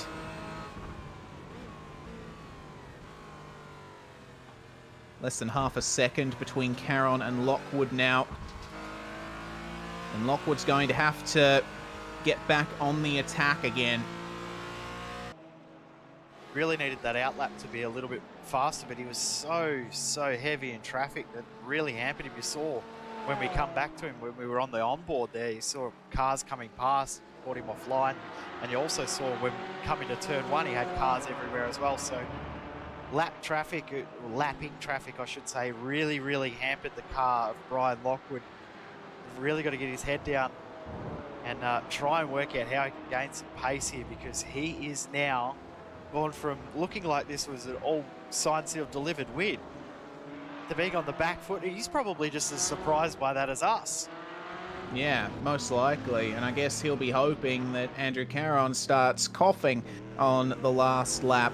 We'll have to keep an eye on Caron, see if he starts short shifting at all. But this battle between Anderek and Crane has come back together once again. Crane, it seems, he's able to get up to the back of Anderek, but then makes a small mistake and falls back again. We'll see if he can get the move done successfully this time, because Anderek has been very resilient in holding him off. Definitely has. He's just done enough, hasn't he? He hasn't been defensive. He's just put his car in perfect spots. So, yeah, a good little battle that's still going on. We will keep an eye on this battle, but we have to go to the battle just up the road only slightly, because there's still nothing separating these two. Lockwood, I think, is playing mind games now with Caron, forcing him to use as much fuel as he can. That lap by yeah. Lockwood, 39.5, 39.8 for Caron. So a little bit faster, 0.3 of a second faster for Brian Lockwood. He is starting to put the pressure on big time now. Here we go. And that is a great tactic that you can see being used occasionally. If a guy has a quicker pit stop than you, push him hard out on track, force him to use the fuel that he was hoping to have saved. Oh, And they traffic got everywhere. some traffic. Yep, traffic everywhere, traffic passing, traffic going to be passed. That's brought Lockwood to a bit of a disadvantage here. Oh no, contact! Chris Roberts in the geodesic car, having to let all these guys through. No. Caron almost made contact there, and Crane is going to try and get past Anderek in the midst of all this contact for Lockwood there versus Chris Roberts. So Brian Lockwood at a huge disadvantage here now. And Adam Crane finally through on Jack Anderek. Yeah, Lockwood's got to do all this work again. He's lost about a second just in that little battle pack there. So, yeah, just unfortunate. I think if the lap down GS car wasn't there, I think it would have been okay, but that really hurt Lockwood, and the laps are just starting to tick away. Only 5 laps to go, and here comes Crane. Crane has actually got through there, and Andrak's going to come back. This has been a really good fight here. Yeah, it has. Oh, contact Oh, there, no! and they're both gone. They are both gone. They just made contact side by side in the braking zone. Adam Crane has continued on, but oh my goodness, Jack Anderek on his roof. And he was on for a top 5 as well. That's going to be a very bitter way for the race to end for 5th place there. Building optimization systems replay. So you see Anderek going to the outside. Crane is going to start moving over to take the racing line into turn 1, but unfortunately Anderek was there and they made contact. Wowee. That will be discussed ad nauseum post-race. That certainly will, and I don't envy race control at this stage, because Those are the incidents you like to say, your turn, guys, you have that one. We'll just sit back and watch. that's it. That's why I'm more than happy to be the shouty man up in the virtual comms box. But this battle for the lead in GS still continuing, and Lockwood pushing very hard, getting off the circuit in a couple of places. extracting as much pace as he can from this Cayman, and you can see he's already got the gap back down to 0.7 of a second. He is flying at the moment. Yeah, I think fuel is the issue here for Karen. I think he has got to save a little bit more fuel. He's not quite there. He hasn't reached that magic number.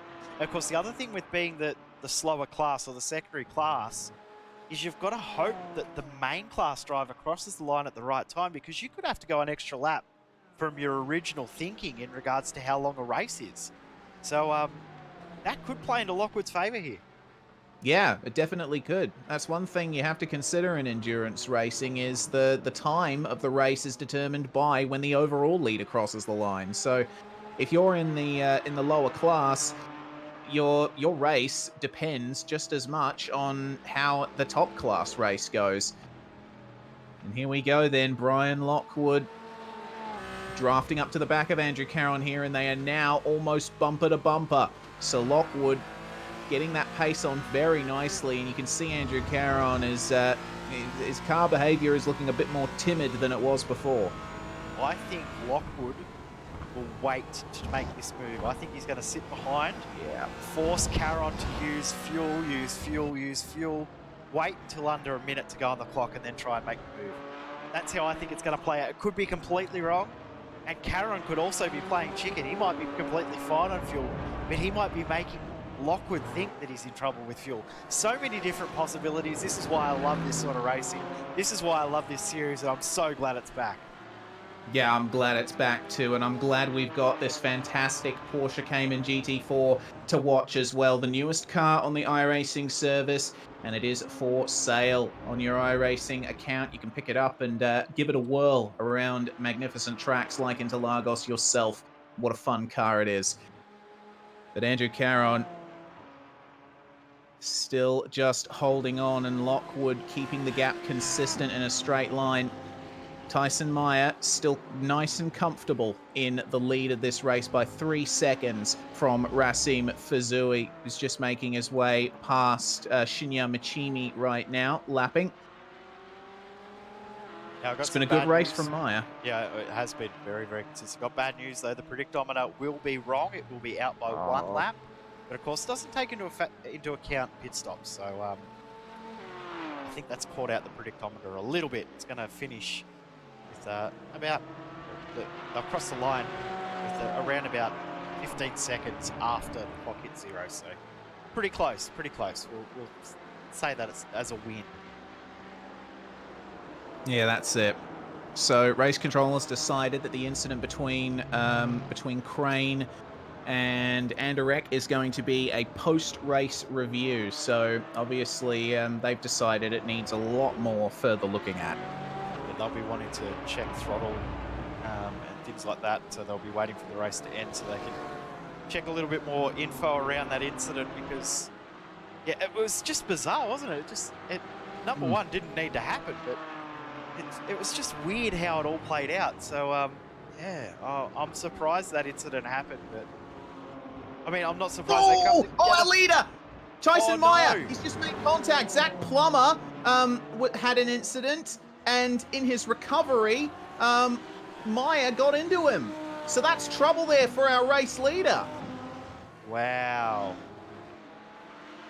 Let's have a look at this then. Building optimization systems replay. Zach Plummer making his way through the hairpin section.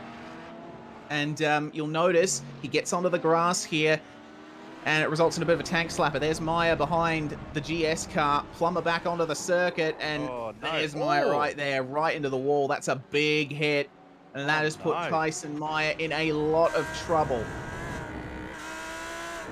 He still holds on to the race lead, though. Only just from Racim Fizui. For now. They've got mere seconds to go in this race. 55 seconds. This is going to be the last lap. So, Tyson Meyer with a heavily damaged car in these final few laps. Can he hold off Racim Fizui? A completely fine car in second place. Oh, wow. That has just thrown the biggest curveball. We were not expecting that at all. And now, Tyson Meyer, you can see the damage. Have a look at how bad the side of that car is. And Fuzui's just so much quicker through the corners because Tyson Meyer's got nothing left in the car. The tyres are probably screaming for mercy as well based on that. Look at the damage. Yeah, Myers going to have to go massively defensive in these last couple of corners, and he's going to be down on straight line speed as well thanks to that damage. So potentially Fuzui could take victory here. The clock reaches 0. This is going to be white flag, and that is a lifeline there for Tyson Meyer. His teammate in the GS car just holding up Fuzui enough. Can he hold on? Fuzui starting to gain in that straight line speed, but I don't think it's going to be enough. Tyson Meyer through the final turn, almost side by side across the line. It is going to be Tyson Meyer who takes victory here in the Geodesic GoPro Championship at Interlagos. 0.04 of a second at the very end of it. Oh my goodness, yes, Lockwood. We've still got a race going on in the GS class too. Pass for the lead happens down at Decido del Lago between Brian Lockwood and Andrew Caron. Bit of contact there. Caron comes back at him. The over-under is done, and they've got a GT car coming through here. Andrew Taylor, he could potentially mix this up here. He's through on Lockwood. He's trying to hold it round the outside. Caron could be in trouble here too. Lockwood trying his best to find any space he can to take victory here. It's going to be variance of lines then in the hairpin section. And it could be one final dive down at Junsao. Caron going slightly defensive there. He knows he's in trouble here. What's going to happen down at Junsao then? Caron has a good gap. I don't think Lockwood's close enough. A little bit of a slide from Lockwood. I don't think he's got it. It's going to come down to fuel, isn't it? Has he got enough? Well, he's running the revs all the way to the red line is Andrew Caron. And it looks like he is just going to hold on here for victory in the GS class. What a great strategy call from Andrew Caron. Fuel saved him there as he saved fuel. Wowee, what a race.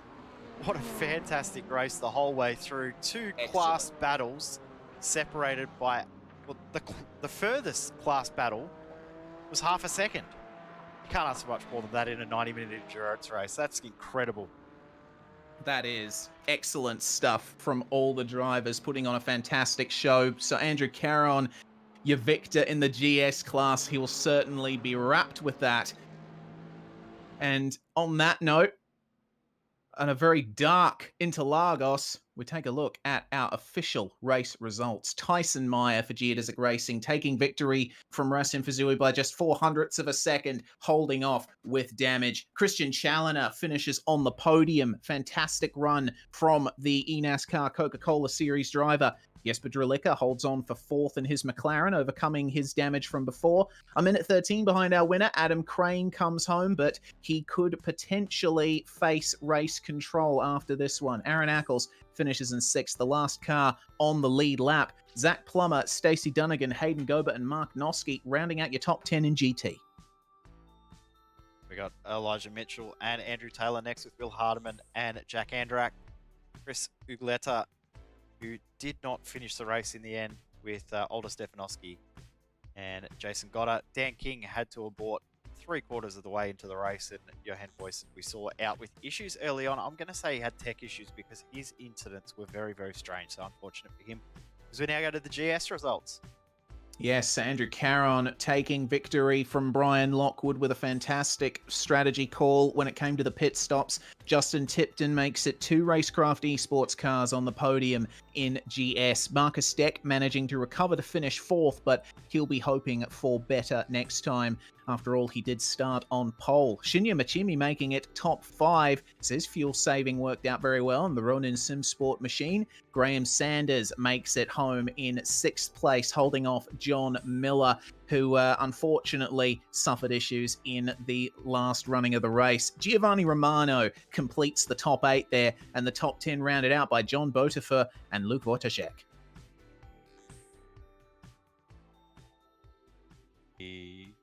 Turn my microphone back on. We've got Alan Powell next, and then Caleb Lavender next as well in 12th position. Chris Roberts in 13th with Sam Holden 14th. Luis Enriquez in 15th and Riley Downey 16th. A little bit of attrition at the bottom here with David Browning finishing 3 laps behind the leaders. Andreas Espinosa and Justin Rem both disqualified due to reversing in the pit lane. So that rounds out your field for this one. And wow, I cannot quite believe the racing that we got here today. We'll wait on driver interviews, but before that point, we'll go on a very quick break here on the iRacing Esports Network, bringing you post-race in just a few moments' time. This is the Geodesic GoPro Championship from Interlagos, round 1.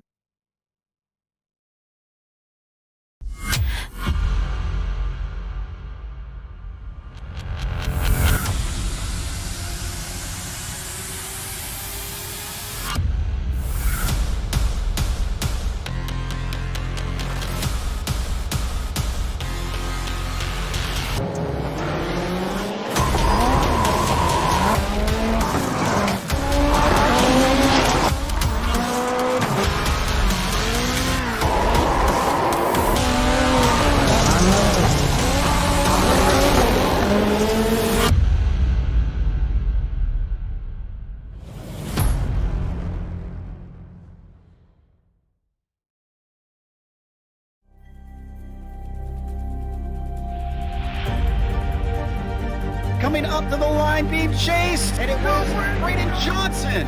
Unbelievable finish. It was 1/1000th of a second between them. Green flag in the air.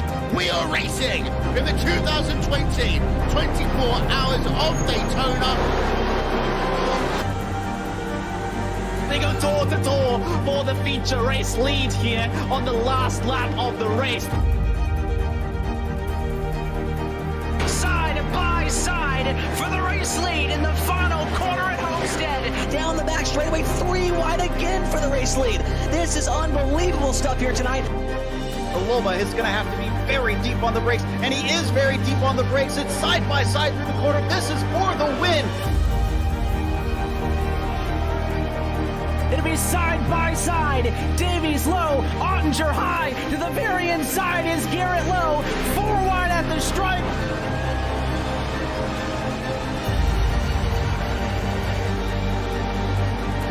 But Audie's win here on this outside line. Neck and neck. Who's going to back out? Does anyone back out? Verstappen starts to squeeze on the inside, and now he'll try and straight line it. Goes under the apron, drag race to the line. It's so close to call.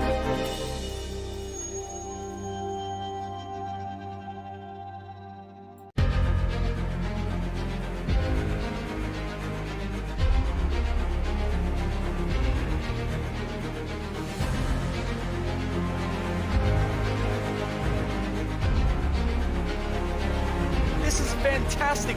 This is GT racing right now. He's got traction. He's going the outside. Both of them.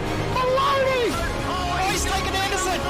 Anderson's up top. Oh my God. Oh. Big crash. Oh my goodness. Half the field's going to get rolled. Six very close. These guys are want to make their way through the field very quickly. Oh, here we go. Oh no, that's massive. This is it. This is over. I can't believe this. Oh my God. God, what?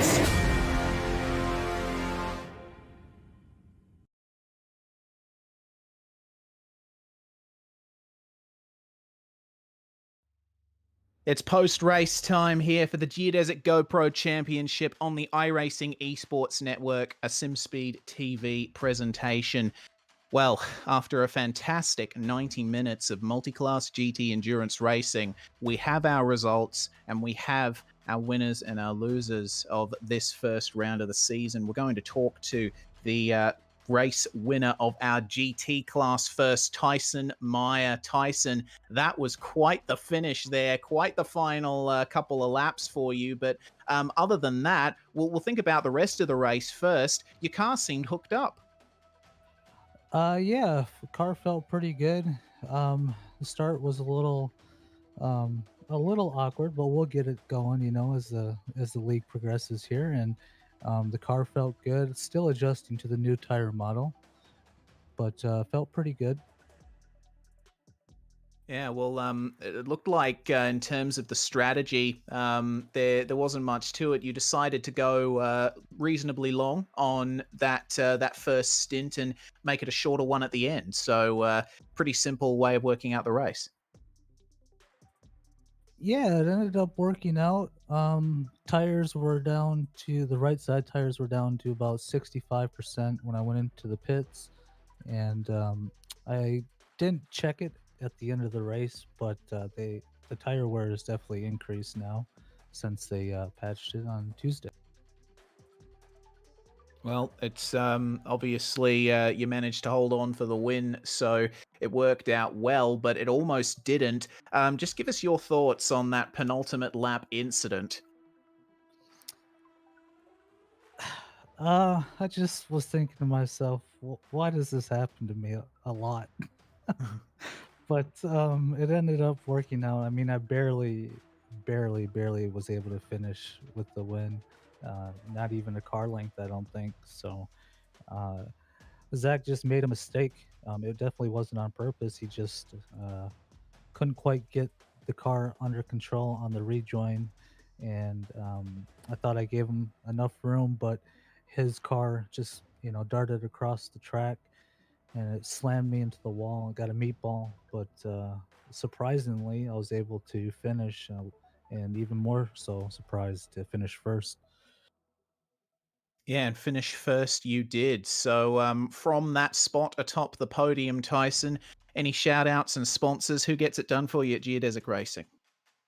Well, yeah, I just want to thank all the guys at Geodesic that are putting this on and taking their time out of the day to do all the behind the scenes admin work, and you guys for broadcasting it and announcing it. Of course, GoPro for sponsoring it and providing some prizes, and my lovely wife for dealing with me. Okay, great, and of course, Asher Racing for the F64-USB wheel.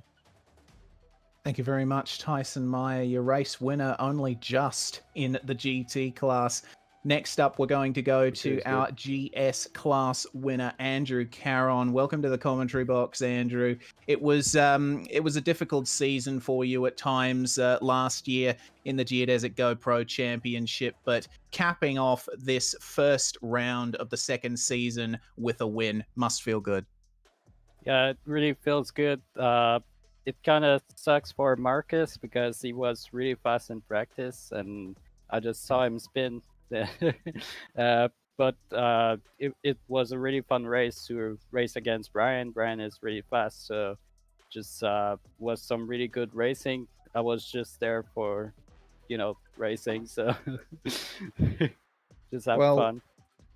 Yeah, well, you say you're there for racing, but you were obviously there for strategy as well, because your pit stop about 2 seconds faster than anyone else in the class. So your fuel saving in that first stint worked out really well behind Brian. Yeah, that's a bit surprising to me because I did save a lot of fuel, but at the same time I missed my pit box and I had to reverse into it. So I was like, I really thought I would be behind him after the pit stop, but it seems like I was able to be in front and then defend from there. So how are you finding this Porsche Cayman GT4 in the GS class? Certainly a lot of people have been having fun on it ever since it came out last week on the iRacing service. And you're obviously pacey in this thing. How is it from your perspective? It's a really fun car, to be honest. It's really different. It's more of you need to keep your momentum into the corner. To be honest, I didn't have that much practice into the car, so I went into the race. I did laps before the race, but it was I was focusing on Sebring instead. But for sure, it's really fun to race this car, and it was my first real race, and I can see that racing against other, it's really fun battling. Well, with this win, it certainly sets you up for further success as the season goes on. Before we let you go, Andrew, any shout-outs, any sponsors? Who gets it done for you? I would like to thank my teammates at Mivano. They're really good they're really sorry, they're really good friend. They keep motivating me, and I want to congrats Rasim for his P2 and the GT class. Thank you very much, Andrew Caron, your race winner there in the GS class in the Porsche Caymans. And now we'll go to our second places in class. First one we're going to talk to is second place in the GT class, Rasim Fazui. My goodness, Rasim, that was quite the race between yourself and Tyson Meyer at the start, getting actually a better jump when the green flag went underway. Yeah, hello everyone.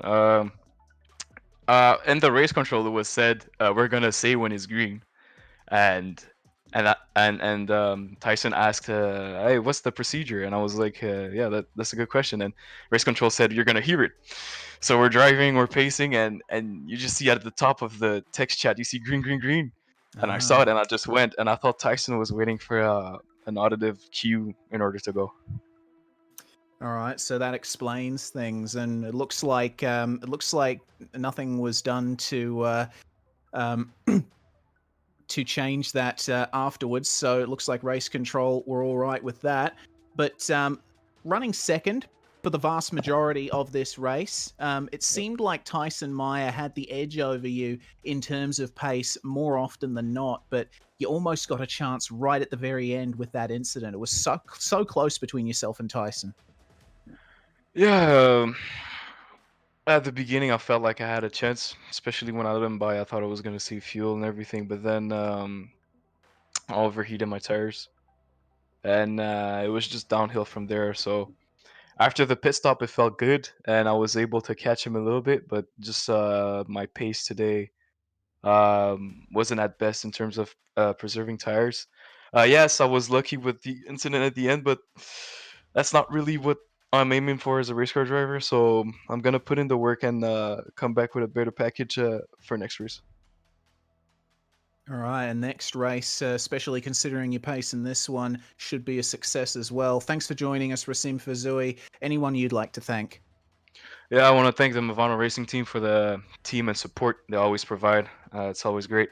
I want to thank SimSpeed for the broadcast, and I want to thank all the sponsors involved. I want to thank Geodesic and GoPro for this wonderful series. It was a great first race, and I'm looking forward for the rest of the season. As are we. That was Rasim Fazui, your second place finisher in the GT class. Brian Lockwood, then, second place in GS. Welcome to the commentary box, Brian. And that must sting a little, losing that victory to Andrew Caron after having such great pace all night. But ultimately, it came down to strategy. Yeah, it did a little bit. I think traffic played a part in the pit stop swap as well. But, you know, the bottom line is Andrew drove a great race. I drove a pretty good race. But Andrew, I think, was a little bit better prepared, and that showed today. Yeah, well, ultimately, Racecraft Esports showing some great pace in the qualifying, and your teammates Justin Tipton and John Miller showing some good potential as well. There was some unfortunate incidents for John Miller back in the pack, but overall, with those three cars on the grid for Racecraft, you got a good driver lineup to work with there. Yeah, absolutely. And to be fair, I think there was some nasty stuff that happened to every single GT4 this race. Yeah. But yeah, John definitely got the worst of it. He did have some pace in practice, but from the start, I think he got lined up in the wrong spot, and then it just got worse and worse from there. So super bad luck for him this race. But props to Justin as well. He just jumped in the car and did maybe an hour of practice and ended up pretty quick. So it was really cool to see him running in third. Certainly was. Well, you're the GTD champion from last season, so an opening campaign here in the GS class, a second place to start things off, certainly shows that you're still up the pointy end of the grid for the season, but we've still got to consider Marcus Deck. He was quite unlucky in this event, and certainly going to be fighting hard with him in future rounds too. Absolutely. I think, well, there are a few different teams that have some pace here and a few different drivers. It's going to be a very, very interesting season. hopefully I can come out on top, but you never know. We'll see. We shall see. Brian Lockwood, thank you for joining us. Anyone you'd like to thank before we let you go? Yeah, just thanks to everybody at Racecraft Esports, in particular John, who did most of the testing for this week. I mean, they're just always a great group of people to work with. So thanks to all of you. Thank you very much, Brian Lockwood, for joining us. And we'll make a slight change to proceedings and bring Justin Tipton into the commentary box for an interview. Sorry to drag you away, Justin, but that third place in the GS class, that was an excellent result for you to bring things home in round one. I mean, I wanted to do better. I think I ended up with the fastest lap of the race for the GS class, so I think there's more in there. I just got to put more time in. Yeah, Brian Lockwood was just telling us that you jumped on with an hour of practice. So, I mean, regardless, to be able to work up the pointy end of the grid despite not having as much seat time, it's definitely something positive to come away with in this championship.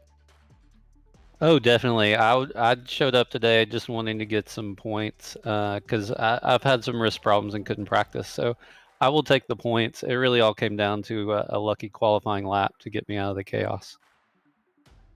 Well, that lucky qualifying lap was what got you there in the end. And that top three battle between yourself, your teammate Brian, and Andrew Caron, it was an absolutely scintillating battle. You guys were right together a lot of the time. How is the racing in this Porsche Cayman GT4? Because that the lack of downforce compared to the GT class certainly makes for some interesting experimentation and lines.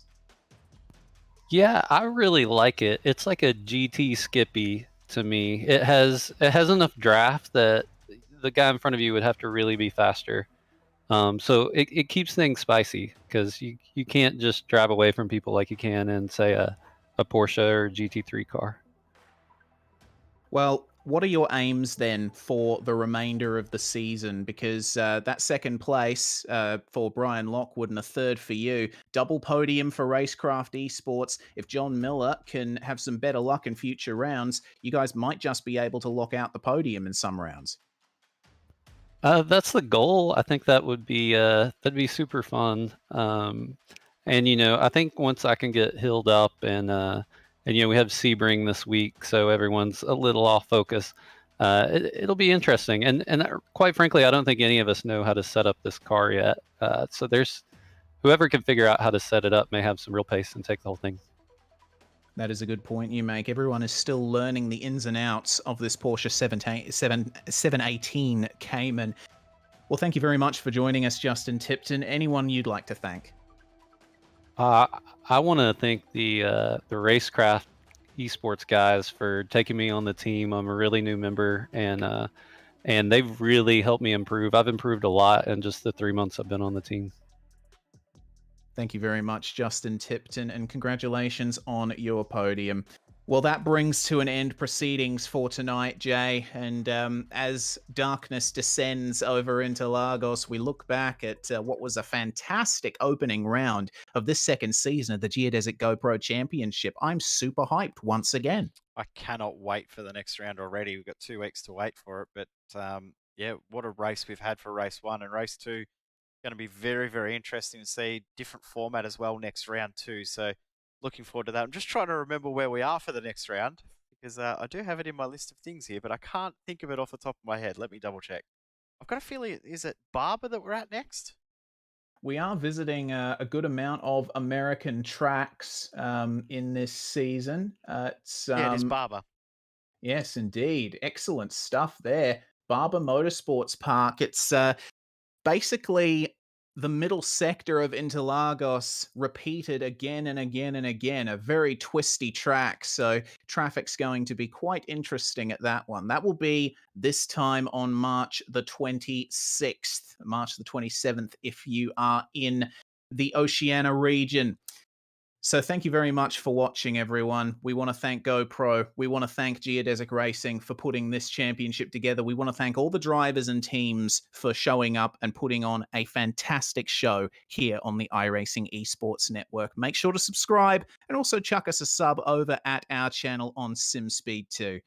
I've been Reese Gardner. That's been Jay Kennedy commentating and on cameras. From us here at SimSpeed TV, it's bye for now, but not forever.